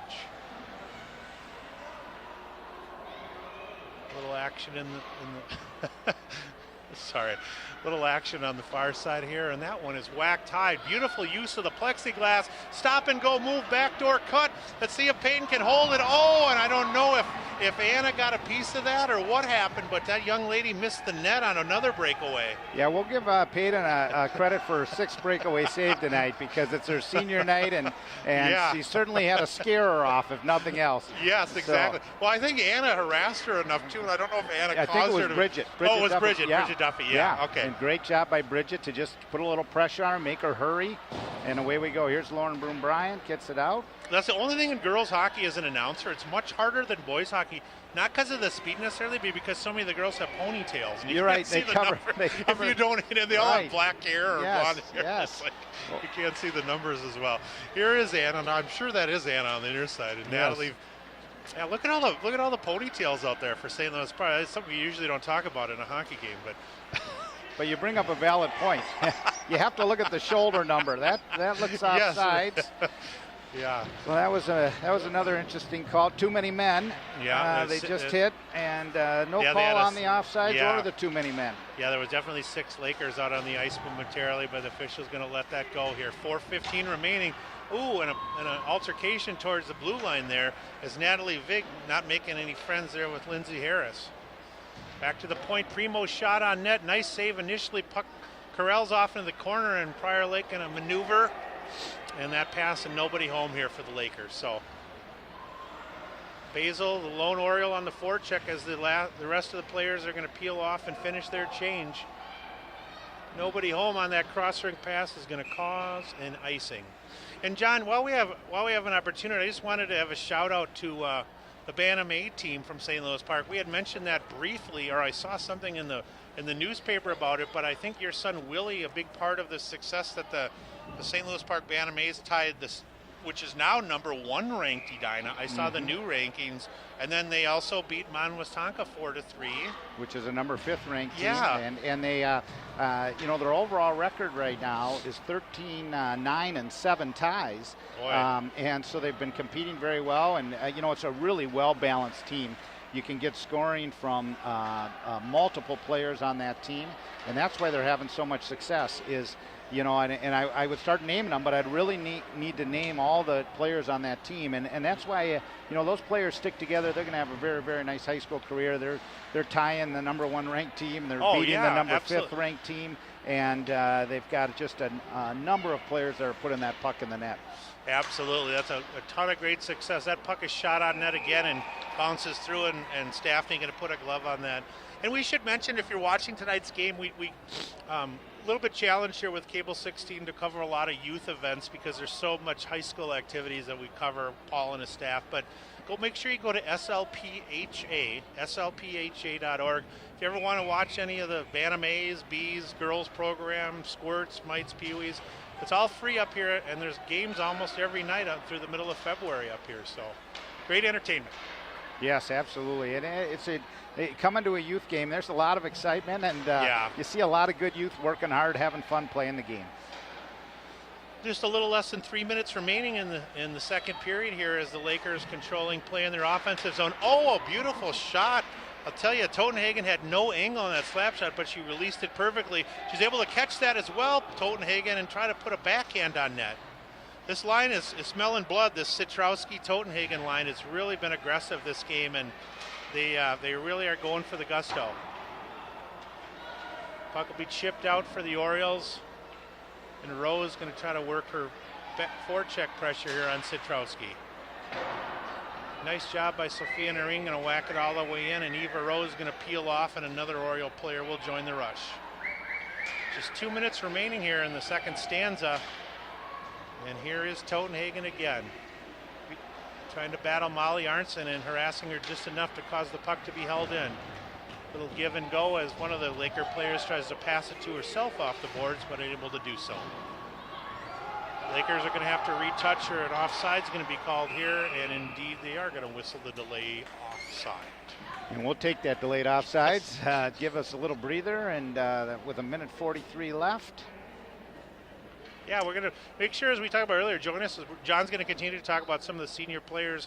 We just talked about the Bantam A team too, John, and I know we've got some of the youth boys practicing right behind us. They must be getting ready for a game down here. I don't know if that's the Squirt A's or the Pee-wees, but that looks like the Bantam B1 team is my guess. Just taking a look at some of those boys. So you might have one of the Donahue boys out there. Donahue boys are up there. Bakken. Yep. We got Kondak. That's Ben Bakken, isn't it? We got Sammy Baker, Johnny Brass. There's Mr. Nichols, Blakey Neudecker. All kinds of young Park kids. Another couple of saves. Puck out front, and we're going to have a penalty whistled, I think, on one of the Orioles. I think that young lady on the ice was might have received a cross-check from behind. I'm not sure. The unfortunate part about it, and I think many people have heard me announce. I rarely will. It was the follow-up. It was the follow-up. Yeah, it wasn't the initial contact. And they were in the crease before the puck got there. Yeah. So it's been an interesting game for me to watch from that perspective. And Peyton made a couple nice saves as well, and after the second save, the puck was laying there. So at 1:14 remaining in the second period, Anna Basil going to be whistled for the infraction and let the Lakers go on another power play here. They have officially scored one power play goal, and the second goal was officially scored a couple seconds after one of the penalties ended. 5-on-4 situation, a shot thrown on net, and amazes me about Peyton is, she's so vertical with her height as a goalie, and she, a lot of times they want that goalie glove to be in the upright position, but she has that ability to keep it here and almost like a nonchalant catch almost. Yes. Like she's not even trying. Right, it's just so easy. Oh yeah, you're absolutely right. Right. So we'll see here who the Orioles come with as they try to kill off the last minute of the second period here. Looks like we're going to have a third unit out there as Coach Johnson going to mix some of his players in here. Here's Baker back on defense with Bergeron. Going to try to regroup as Michaela Jones-Klossing in a forward check there. Klossing pursuing Baker here as Molly Arnson out there with Noreen and Schrank on the kill. Baker again, stop and go move here. We'll see if she tries to find Allison Muller. She does, top of the circle. Muller pushes it over to Murray. Slap shot thrown towards the net, redirected momentarily by Ranigan, but nothing going to materialize for that. Just 24 seconds remaining in the period. We'll see if the Orioles can keep everything to the outside and neutralize any offensive zone chance here. Nice job that time by Molly Arnson. Slapper thrown on net, long rebound that time. Fortunately, nobody home on the follow. Just 5 seconds remaining. And that indeed is going to do it here for the second period as Molly aggressively charges after that puck. Really the story of that period was, again, the Orioles, too many minors were called that period. Officially, I had 4 penalties on St. Louis Park that period. you know, you got to give your due to the 8th grader Huntington, who scored 2 goals for Prior Lake and almost had a hat trick as well. Not sure the official shots for the game here, but 3 second period goals are going to push the margin to 4-0. But before we break away, John, let's kind of visit some of the other seniors that we didn't get a chance to talk about.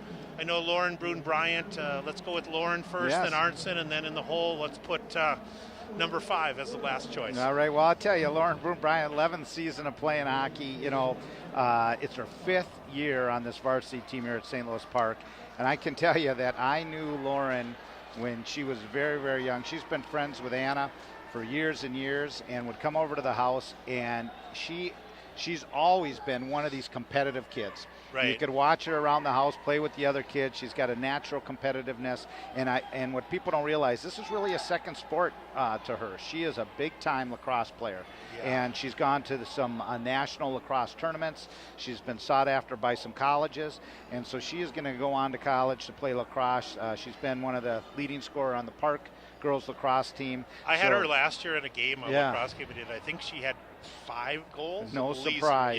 Yeah. And I don't know what her average was, but she was one of these competitive players that wants to score, wants to win, and you can see it on the ice. You know, she's got some penalties tonight, probably a little bit out of competitiveness and a little bit out of frustration and a little bit out of just being in the wrong spot at the wrong spot at the wrong time. Sure. You know, but she's got some fond memories.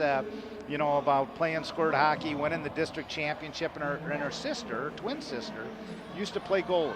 And, really? Yeah, Okay. she hung up the skates a few years back, but she played with these girls, these seniors, for a number of years. She was their goaltender and did a great job. Her sister as well, and I think Lauren, one of her fondest memories she always talks about was when they won a squirt district championship and how well her sister did. So that just says something about her sister Mac and just how much she meant to her sister Lauren.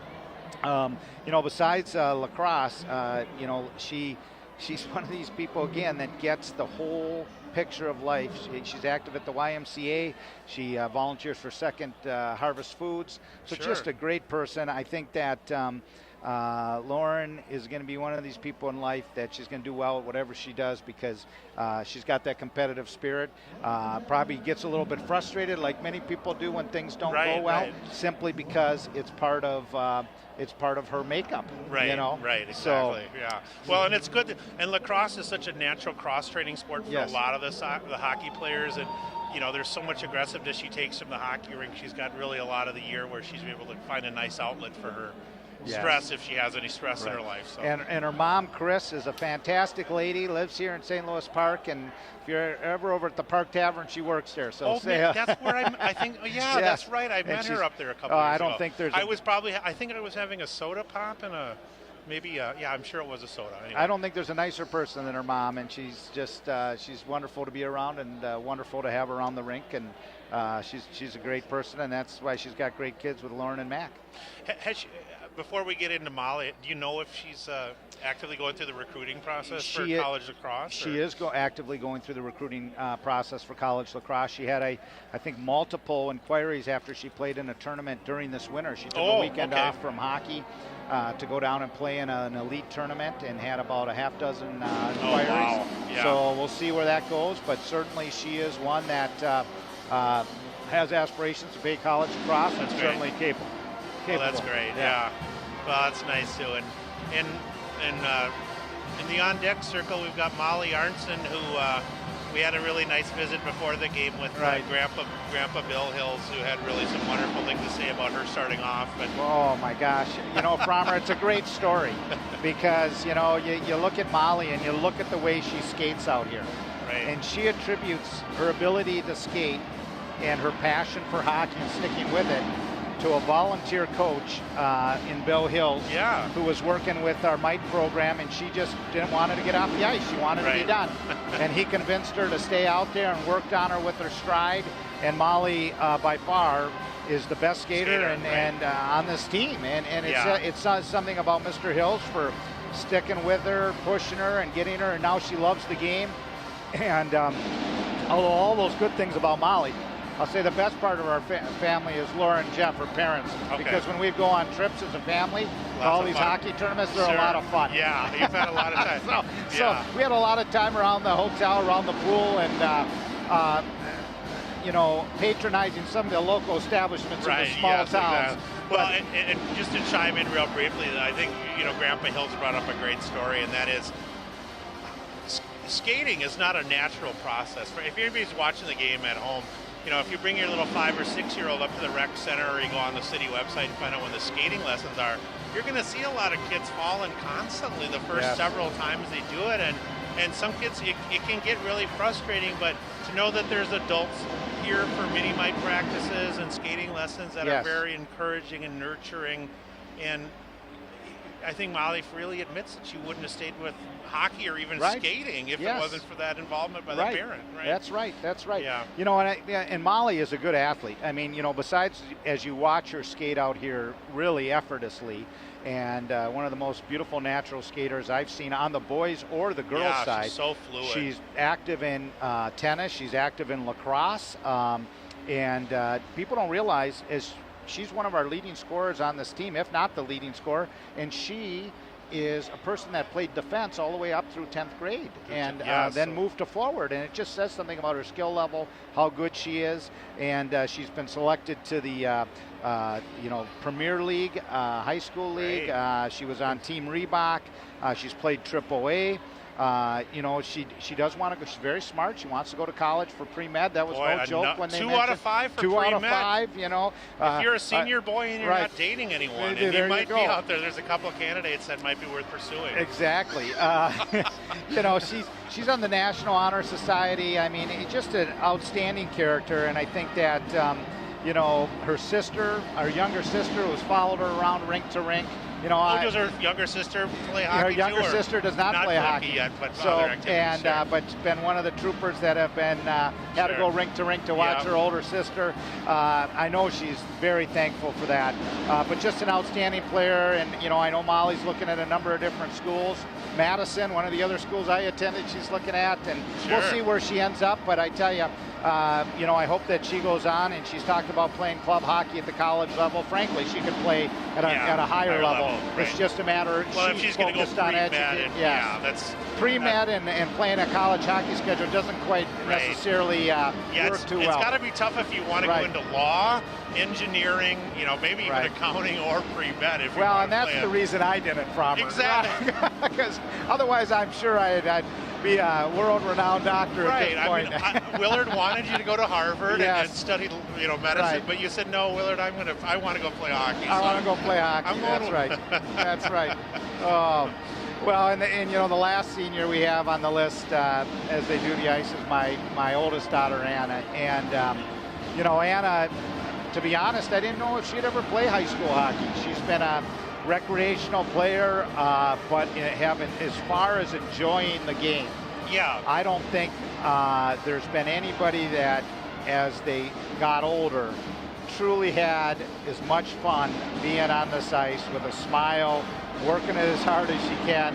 And, you know, I think, you know, probably one of her fondest memories is in 10th grade where, you know what, she just had that nose for the net, put herself in the right spot, and as a sophomore led the team in scoring. And, you know, it was one of those things where she just had a great year that year and was very smart about where she was on the ice.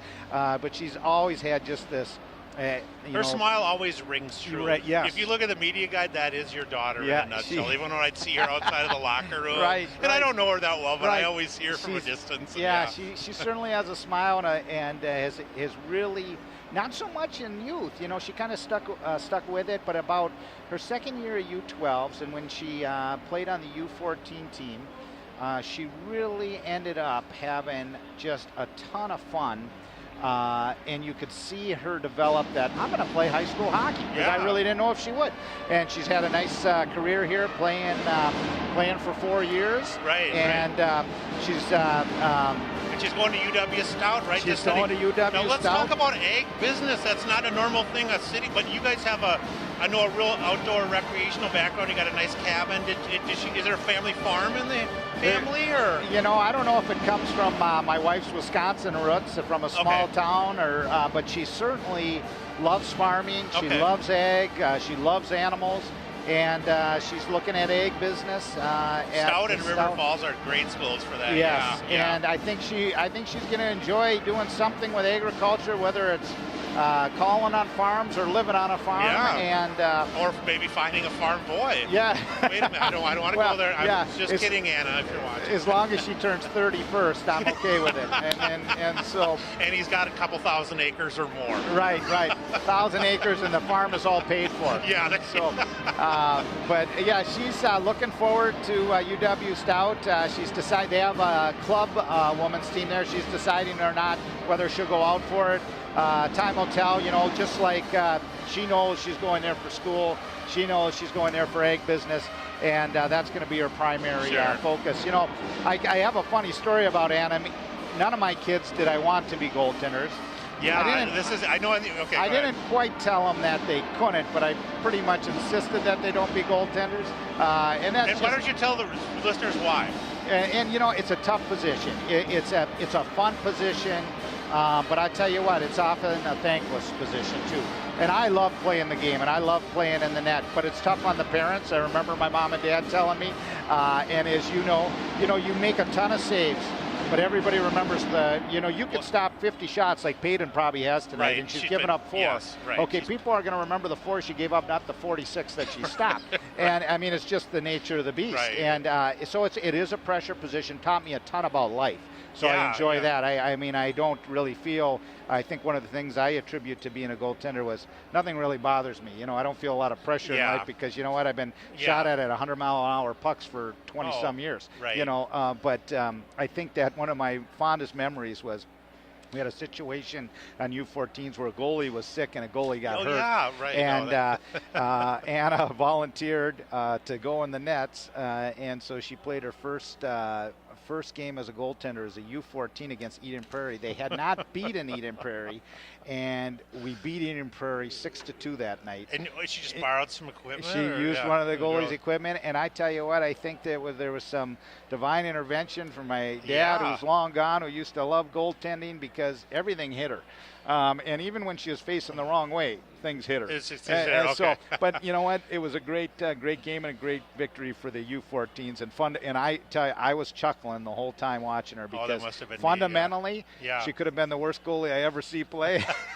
But you know what? It didn't matter. She stopped the puck. Well, and I'm sure you made her enjoy it and be regardless. Oh, I did. I taught her plenty of stuff in a short amount of time that at least got her somewhat fundamentally okay. You know what I mean? It's You know, I think, and a lot of pucks missed the net that game, which was a good thing as well. But you know what? She was smiling and laughing and having the time of her life playing goaltender for the first time at that age. But that's a tough position to be in. But it was fun to watch. So I hope for all these seniors, all 5 of these, they've played together. They've been around the house for years and years. And I wish them nothing but the best. You know, from Peyton to Leah, to Lauren, to Molly, to Anna. They're all great kids. I hope they'll be in each other's weddings. I hope they'll see each other at reunions. And I hope they'll chuckle about these games. After all, hockey is just a game. And yes, you want to play to compete, but in the end, it's a game to have fun. Well, and let's hope they're enjoying, even though they're having a tough night tonight, they're enjoying this one of their final games here, and they stick together and keep in contact as they get older. I think I might have shared with you this funny story, but Donnie Williams, the head girls coach, and I have known each other for a lot of years, as you have, and we were talking about when Donnie and Jake Evers came over when Timmy resigned from the boys program, and Donnie had been with Tim for 14 years, and Jake had been a pop player at Park, and Jake's kind of got a real rough exterior, and he's used to. And Donnie was telling me, this is a couple months ago, he goes, I had to really try to settle down Jake the first couple of games 2 years ago when Anna was in 10th grade and that, because they were, you know, the girls like to have so much more of the extracurricular stuff, the getting together, the bonding time, the socializing. I think Donnie was telling me that there's so much more almost like camaraderie on the girls' side in a lot of cases, and they're so close-knit in so many ways, and a lot of I know Megan Behrens was really involved and graduated on socializing with a lot of them. And Yeah, and Megan Behrens, no doubt we miss Megan. She's a huge part of the defensive core last year. And but you're right, there is these girls stick together and they know each other, and frankly they live. They live with each other for the 4 months of the season. So a lot of good memories, and those memories are important. As much as the game is. Well, those out of town tournaments, it isn't so prevalent in high school because you're limited with a 25-game season and a couple of scrimmages. But a lot of parents might not know this. But even though, even you're talking about your boy Willie, I think they played around 30 games, at least 35 so far, and they still got another month of the season left. But weren't you guys just out in Roseau for a tournament? We were up in Roseau and some hockey tradition. And one of the nice things the hockey association's got going is the Pee-wees go to Eveleth, the Bantams go to Roseau, and I didn't talk about our squirt team. Yeah, you did. They had a big win. Oh my gosh, yes, they've been beating some top-ranked teams as well. Our squirt 8 team, so it's great. It's great for the future of our boys program. Yeah, that's really nice to go. Oh, little dinner bell time right off the face-off win, and it's nice to have a friend in your pipe early on here. Remember, the Orioles are still killing a penalty here for 30 seconds to start the third period. And the big line out there with their crew of Citrowski and Totenhagen back to the point this time. Nice cross-ice pass that time to Huntington, looking for the hat trick. Back to Totenhagen, fakes the slap shot. Back to Huntington, wrister on net, nice save. Staffy going to slide over and cover up quickly. Nice job by the Orioles, able to support her defensively there to make sure that Citrowski wasn't able to rattle that home. Right.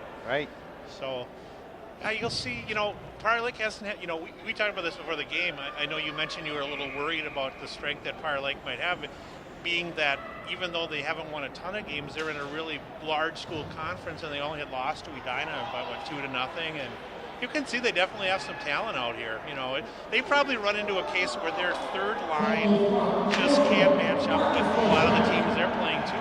I'm sure that's an issue in their conference especially. Yes, I think that's right. That this is, even though the record doesn't reflect it, when they're in that big school AA conference and they're playing teams like Edina, they are. This is a obviously very formidable and very good team that we are playing today, and they got some people going on with commitments to college, and you can see it, and they're very good.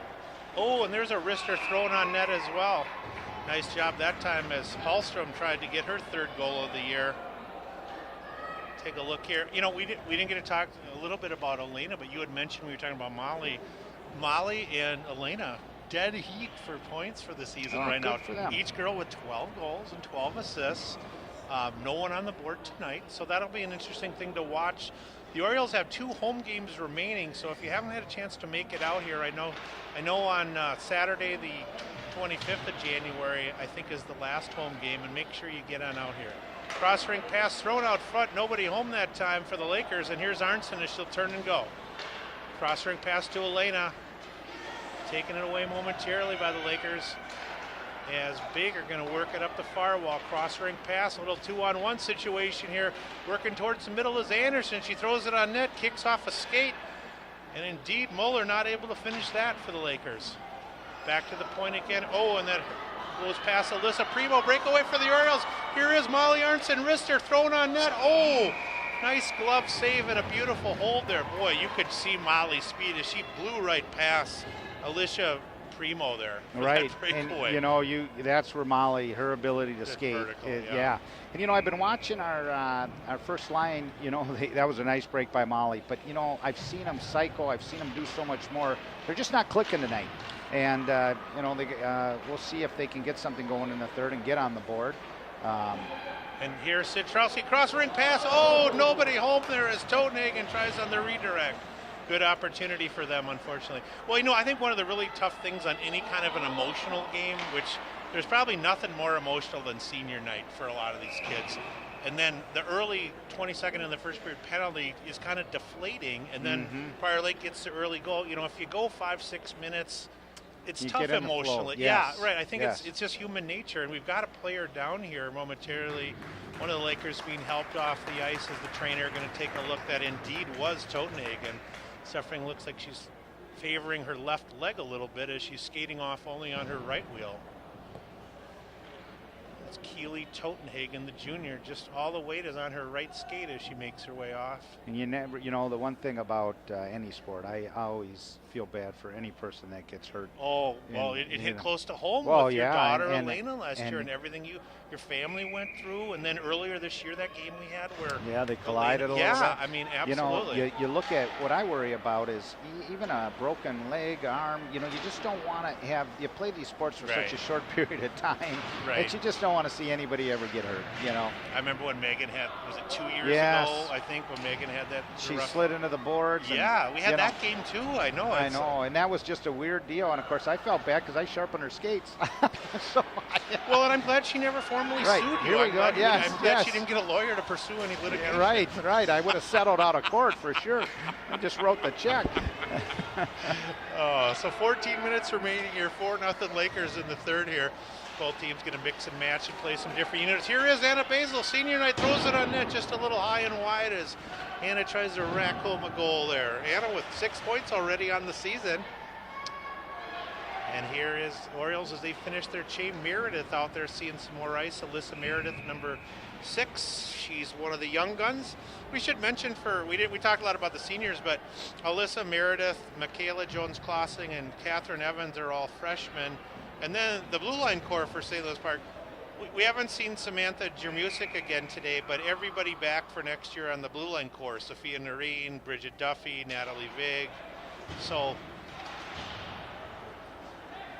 2-on-1 opportunity this time, and here again is Ranigan. Ranigan with some help out front. She looked momentarily for Huntington, not able to find her, and it's stolen away by the Orioles.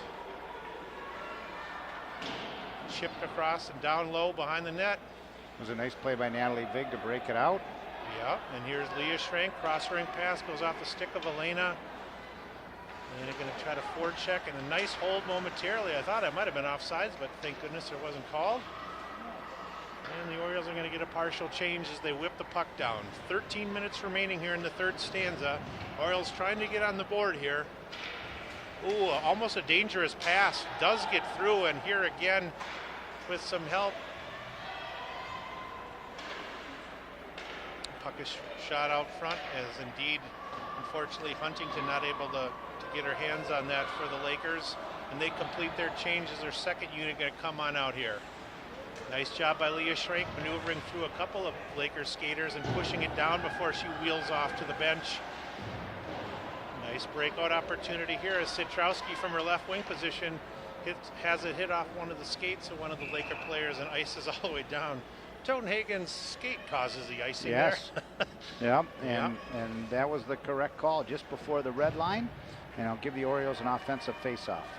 Say, we haven't mentioned it tonight, but if you do want to order a copy of tonight's game, and this goes to anybody watching, any of the senior parents, you can go to ParkTV.org, ParkTV.org, and then you can click on, you can either call Paul's number there, the 952 exchange, 924-2635, or you can try to garner some support, and it's $15 for a DVD. If you buy 3 or more, it's 10 a piece. So if any of the senior parents want to get a copy, we're going to interlace the information we did pregame with the whole ceremony. We're going to leave that on, so that'll all be part of the videotape you get. So. Yeah, and I'm sure that we'll be able to make sure we get the seniors all a copy through our Blue Line Club, and and get make sure they get a parting gift for all their effort here. Absolutely. There's an okay. Yeah, that's Anna chipped that off, and then she went down there. She was taken down, and some of the Orioles are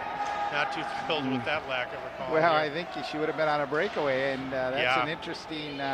Even in the NHL, they're calling that call now. If it goes by. She tipped it off the boards, and then she was going right around her. So Orioles going to change their defensive units as the Lakers redirect with some speed here.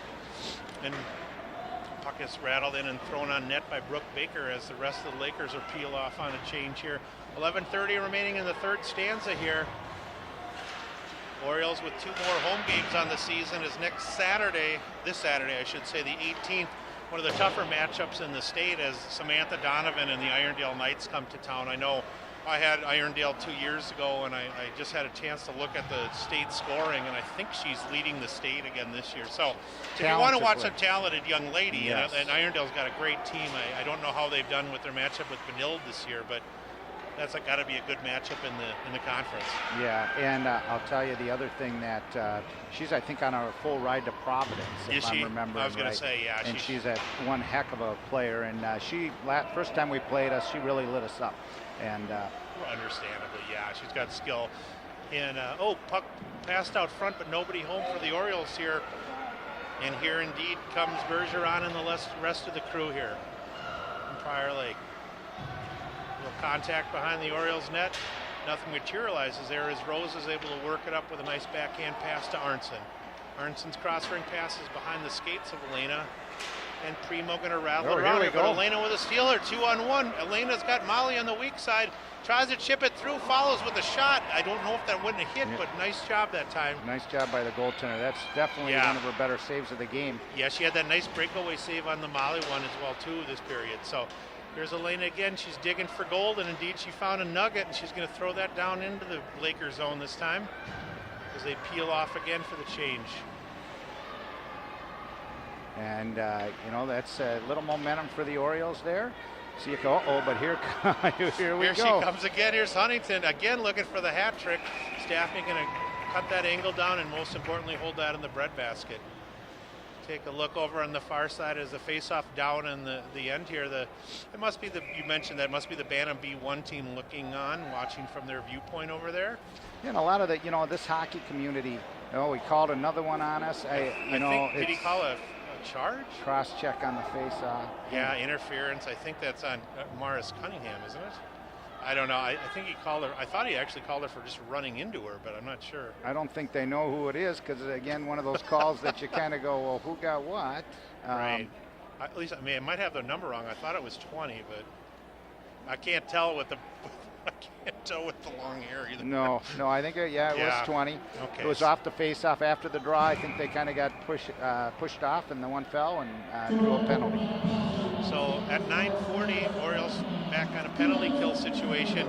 Back to the top of the circle this time for Prior Lake and work on the outside here.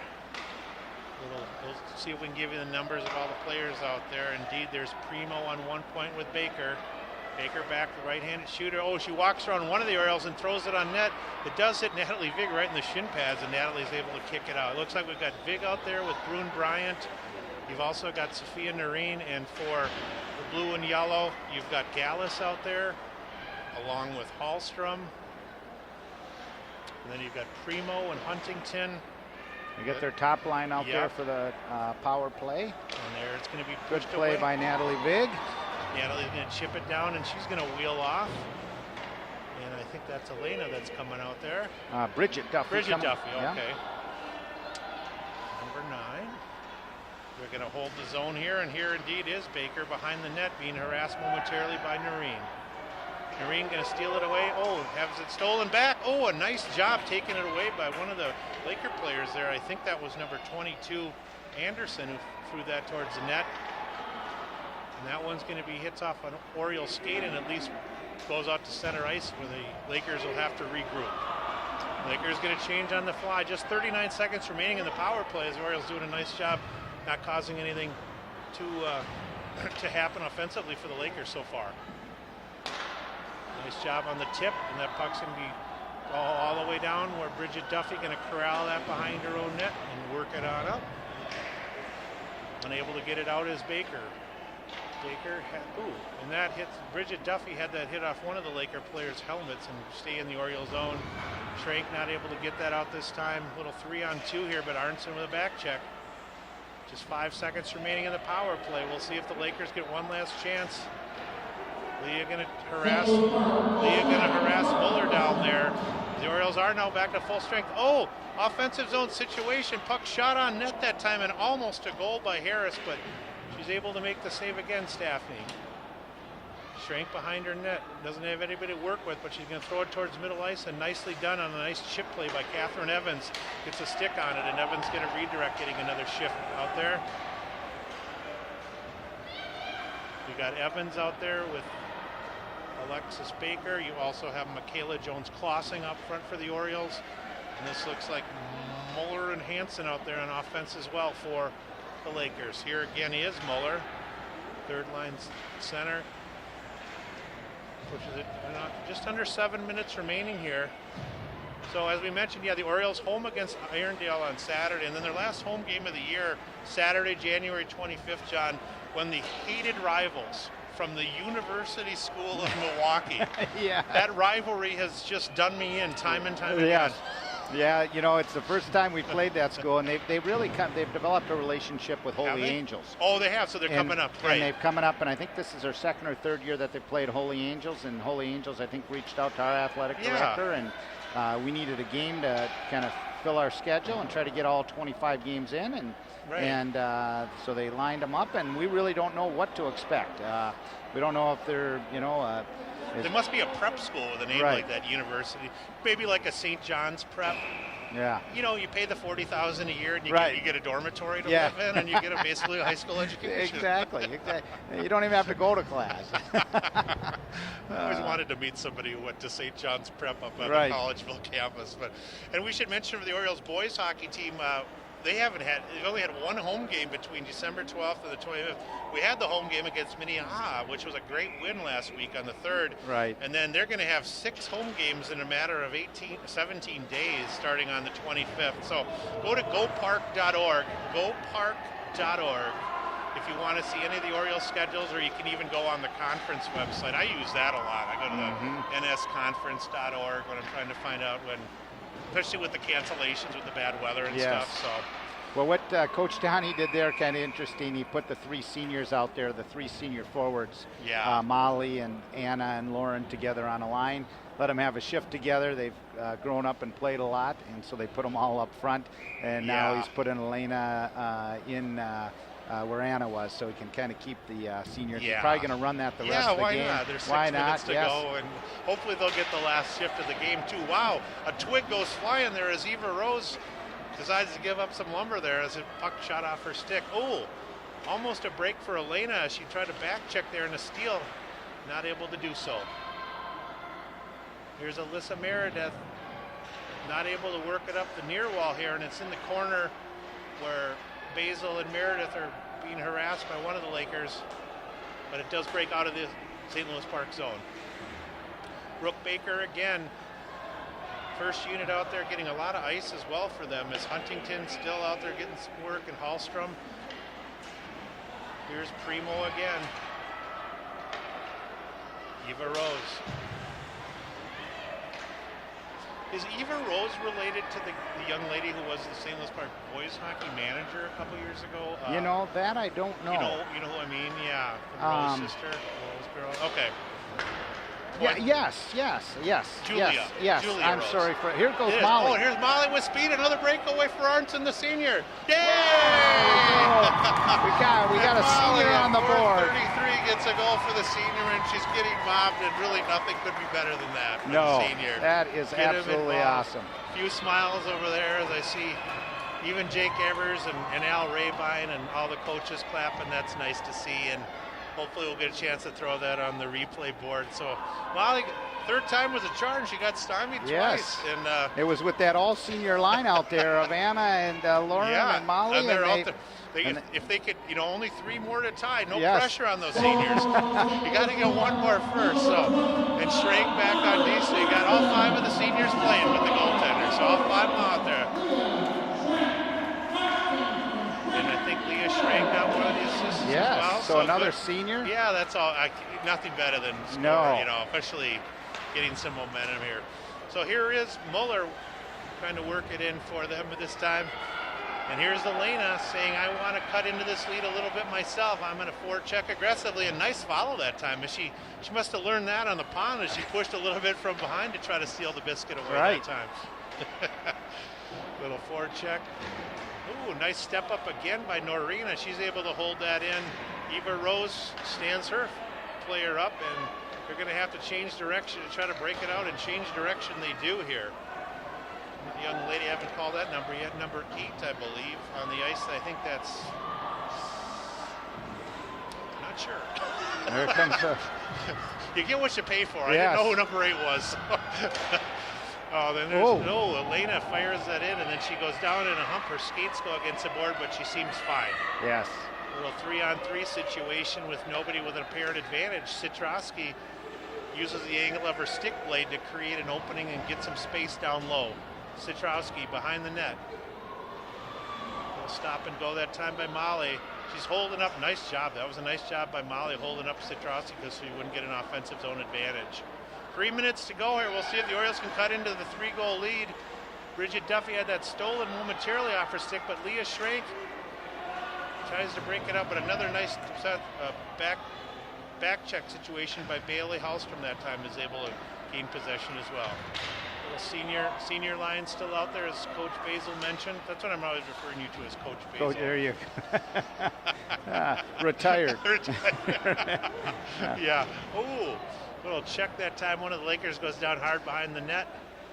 Lauren Brune-Bryan. Oh, and another set of serious contact. I don't know. To me, that was almost a charge. It sure did look like a charge. Wow. I guess nothing called there. You see some of the players. I'll tell you, Leah Schrank went down hard, and Donnie is barking at the official about that. I don't really blame him. He's saying, where's the interference call here? And he's throwing his hands up there. And, that to me, that was almost a charge from behind, and nothing. The official was 5 feet now away. I don't understand this. Now they're bringing the, the whistle was here, and I don't understand the face-off call down here. Well, they can use this film for referee training. Oh, now that the we ref almost had a fell. soldier go down there in the corner there. Yeah, that was a really odd place for the face-off here after that. St. Louis Park going to get another fresh body out there. Just 2:21 remaining. The Orioles try to cut back into lead, and the official going to make some kind of an announcement or ask somebody to switch positions. I don't know. Off the face-off win, Baker at the point here.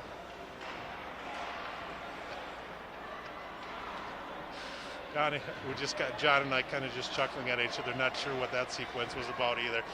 Here again is Harris. Hasn't been able to get on the board yet, but she works it out front. And here's Jones Clausing for St. Louis Park with 2 minutes to go. Michaela, the freshman, going to the backhand, doesn't have any help, but she wisely stops and works. Oh, nice play. She works it to Catherine Evans. Evans, a nice play. Oh, John, that was a tic-tac-toe pass by that third line. It was nice to see. It was nice to see some good encouragement over there by all those men dressed in suits, except for Donnie. Donnie had the suit on before the game, had the tie on, and then he had to put a sweatshirt over it, and I almost got scared because I didn't know who he was. So, all right, senior line back out there again. Molly on the face-off win to Noreen. Puck chapped in on net, and the Orioles are going to go hard for that as Brune-Bryan and Anna Basil going for it. Just 1:43 remaining. We'll see if I would assume that the Orioles situation is going to let the seniors play the rest of the game here. So Anna with another face-off win, chipped in hard, but it hits off one of the skates. And we have a breakaway again, and here's Huntington looking for a hat trick. She's got some help on the offside. Oh, and she tried to pass it, and Noreen with a great defensive play. Noreen able to get a stick on that. Nice job, Sophia.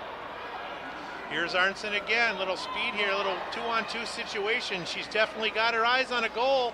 And she had a nice move there, getting a little help. We'll see if they cycle it down low. Nice cross-ring pass, and Meredith not able to hold that in. Nice job by Molly, though. And Meredith, she's going to get saddled for a penalty for checking here now with a minute to go. So that was too bad. Molly made a nice offensive zone rush, and she made a really nice cross-ice read to go back to the point, and Alyssa couldn't hold the pass in, and then I guess she made contact with her from behind on the check, and you could see that. But I'm thinking. I wonder if Leah's hurt. Because normally, Alyssa wouldn't be out there, especially with the last minute. The last minute, and especially with a senior Leah. Night, and you remember Leah got hit kind of against the boards here. You remember on that chart what you thought was a charge. So I'm wondering, I did. It was and that should have been called. Yeah, it should have. So I'm wondering if Leah's a little bit, because he had all the other seniors out on the ice. But had Alyssa subbing in for Leah there. Is that Leah? Leah's on the far right of the bench, so I think you're right. Yeah. I think she may be a little bit dung up. She hasn't now. She's taken her helmet off at least now. Well, that's too bad. Especially senior night. You'd like to see them all out there together, but I think everybody knows Leah's a big part of this senior class, it's such a hard worker and a bright future for all these girls. Nice little break here, and the officials are going to talk to Coach Johnson here to I'm not sure if it's a 2-minute penalty has been whistled on. Of course, you can't see it here with our camera angle, but one of the coaches for Prior Lake working his way over. I believe that's Dan Olson. Yeah, that's Dan, who I'd met before the game, working his way over. Don't know the number of the Prior Lake player. We do have Sean Matthews on site, one of the assistant ADs for St. Louis Park. She's right in front of there, and she's one thing I don't think a lot of times people realize when they come to these games is, irregardless of whether it's a JV, a varsity, a sophomore game in sports, there's always a representative from the athletic department here of the homeschool, and there's always an athletic trainer on site. And I know that, especially with what you had witnessed and gone through as a family, that's nice to know. And we mentioned earlier in the year that the cameras that have gone in this building just so coaches can tape practices and watch the videotape in case there's a weird injury or even just to break the film down. And I tell you, our coaches from a teaching perspective as we wait have they been for this using injury. That much on the well, level? the coaches are engaged, and we've got some great youth coaches at the Squirts, Pee-wees, Bantams, and they use that film. You see them in the coaching room breaking it down. Great. Is it easy to burn Oh my gosh! Yes. Well, it's actually all online. You can go in and if you want to burn it, you can burn it. But you can actually go through. You can zoom in on a play. You can come out. The quality is unbelievable for teaching perspectives, and I see many of the coaches using it. What a wise investment, and a wise use from the coach's perspective to kind of break down plays and go over it when they see stuff that they can use for teaching moments. So it's a great system, and it's and that'll benefit the program for 30 years. Absolutely. And it was a relatively minimal investment. Yes. And the other thing, we really never mentioned this, and I know this is community access, but one thing a lot of times people I think are wondering, well, what could I do to support my local youth sports or high school sports? And that we never really talk about the pull tab operation that St. Louis Park Hockey has. But if you're ever considering, how to spend some of your entertainment dollars, be it to have a refreshing beverage or to have something to eat, make your way over to Bunny's on Excelsior Boulevard. And if you do partake in the pull tabs, not that we ever want to promote gambling as a form of entertainment, but all the proceeds for the pull tabs do go to St. Louis Park Hockey, and that subsidizes a lot. The purchase of those, it keeps the price really low compared to a lot of, the price for youth hockey here compared to what I paid for my kids was almost $400 to $500 less. And I think just recently the Hockey Association helped fix the microphone system in here with some of those dollars. They did. That was a good investment. With good investment, which sometimes they're raising money to help do those things. That's a great relationship that the city has with the Hockey Association, and between Benilde, the Hockey Association, and everybody works together on these improvements. And when you put Benilde and the city along with the Hockey Association together, it really results in people able to do some things. Here's the injured player, and it is one of the captains for them. Is this Amber Gallus? I think it might be 22. I think that's the only captain I know of. The young lady who's going to Stevens Point. And looks like a shoulder injury or an arm injury. We'll hope she's okay. She's been one of the big spark plugs. Yeah, I know. I'm going to be hopefully I'd like to get the boards put in a case so that we can eventually have them installed like Benilde has here. Because instead of just standing free exactly. So I might be going to the board and talk to the and they're very open to working with whether it's it's just kind of the relationship they have. They're part of the community, and they work hard at that. So that is Bunnies as an option. Just a minute 7 remaining. The Orioles and Alyssa Meredith saddled with a penalty here to end the game tonight, and we'll hope the Orioles can break this up here. Oh, nice hold that time. Nice hold that time by number 9, Citrowski, for them. She's not able to get her teammate open and set up that time. Pushed in as well this time. Here's Hallstrom as their second unit out there with Hallstrom, Citrowski. Got Anderson on one side, Tottenhagen.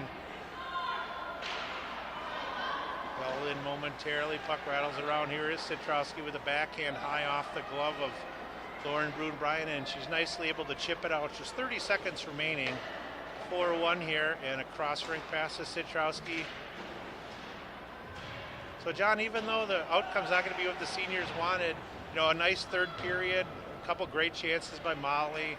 I think Peyton had a great game to write home about, and hopefully Leah Schrank and the rest of the girls are okay. Oh, beautiful follow, and Peyton really came out nicely to try to cut an angle down, and nothing's going to be scored on the power play here, and that'll do it here on senior night as the Lakers able to step up with a 4-1 win over the Orioles.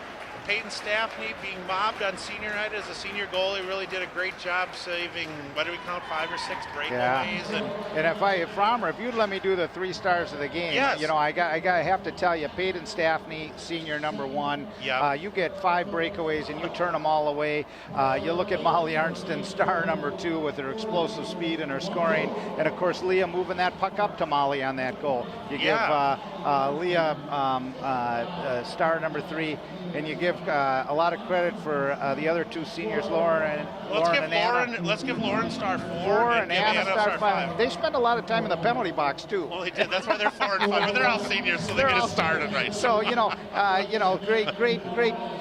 great effort for them as seniors in their final game, and the program will miss them, and the school will miss them. And here goes the final time they'll hear the St. Louis Park fight song. Last time they hear the band, last time they're on the West Rink for a game. There are 2 more girls' home games. And as the Rouser, or hopefully the Rouser is played, just want to let you know, if you do want to get a copy of today's game, make sure you go to ParkTV.org. That's ParkTV.org. You can also watch it on video on demand. Paul Broden's the guy to call if you have any feedback. And we want to thank Paul for everything he did for the broadcast tonight. He was a one-man crew being the director and the cameraman all in one. We're going to be with you again on Thursday for another activity here on Park TV. As you see Jake Evers and Al Rabine talking as they make their way out. We'll stay with you till the senior girls leave the ice, as there's several people that are ready to applaud. So for the 5 seniors, they're going to have hopefully a little snack and some good memories and a good third period to build on.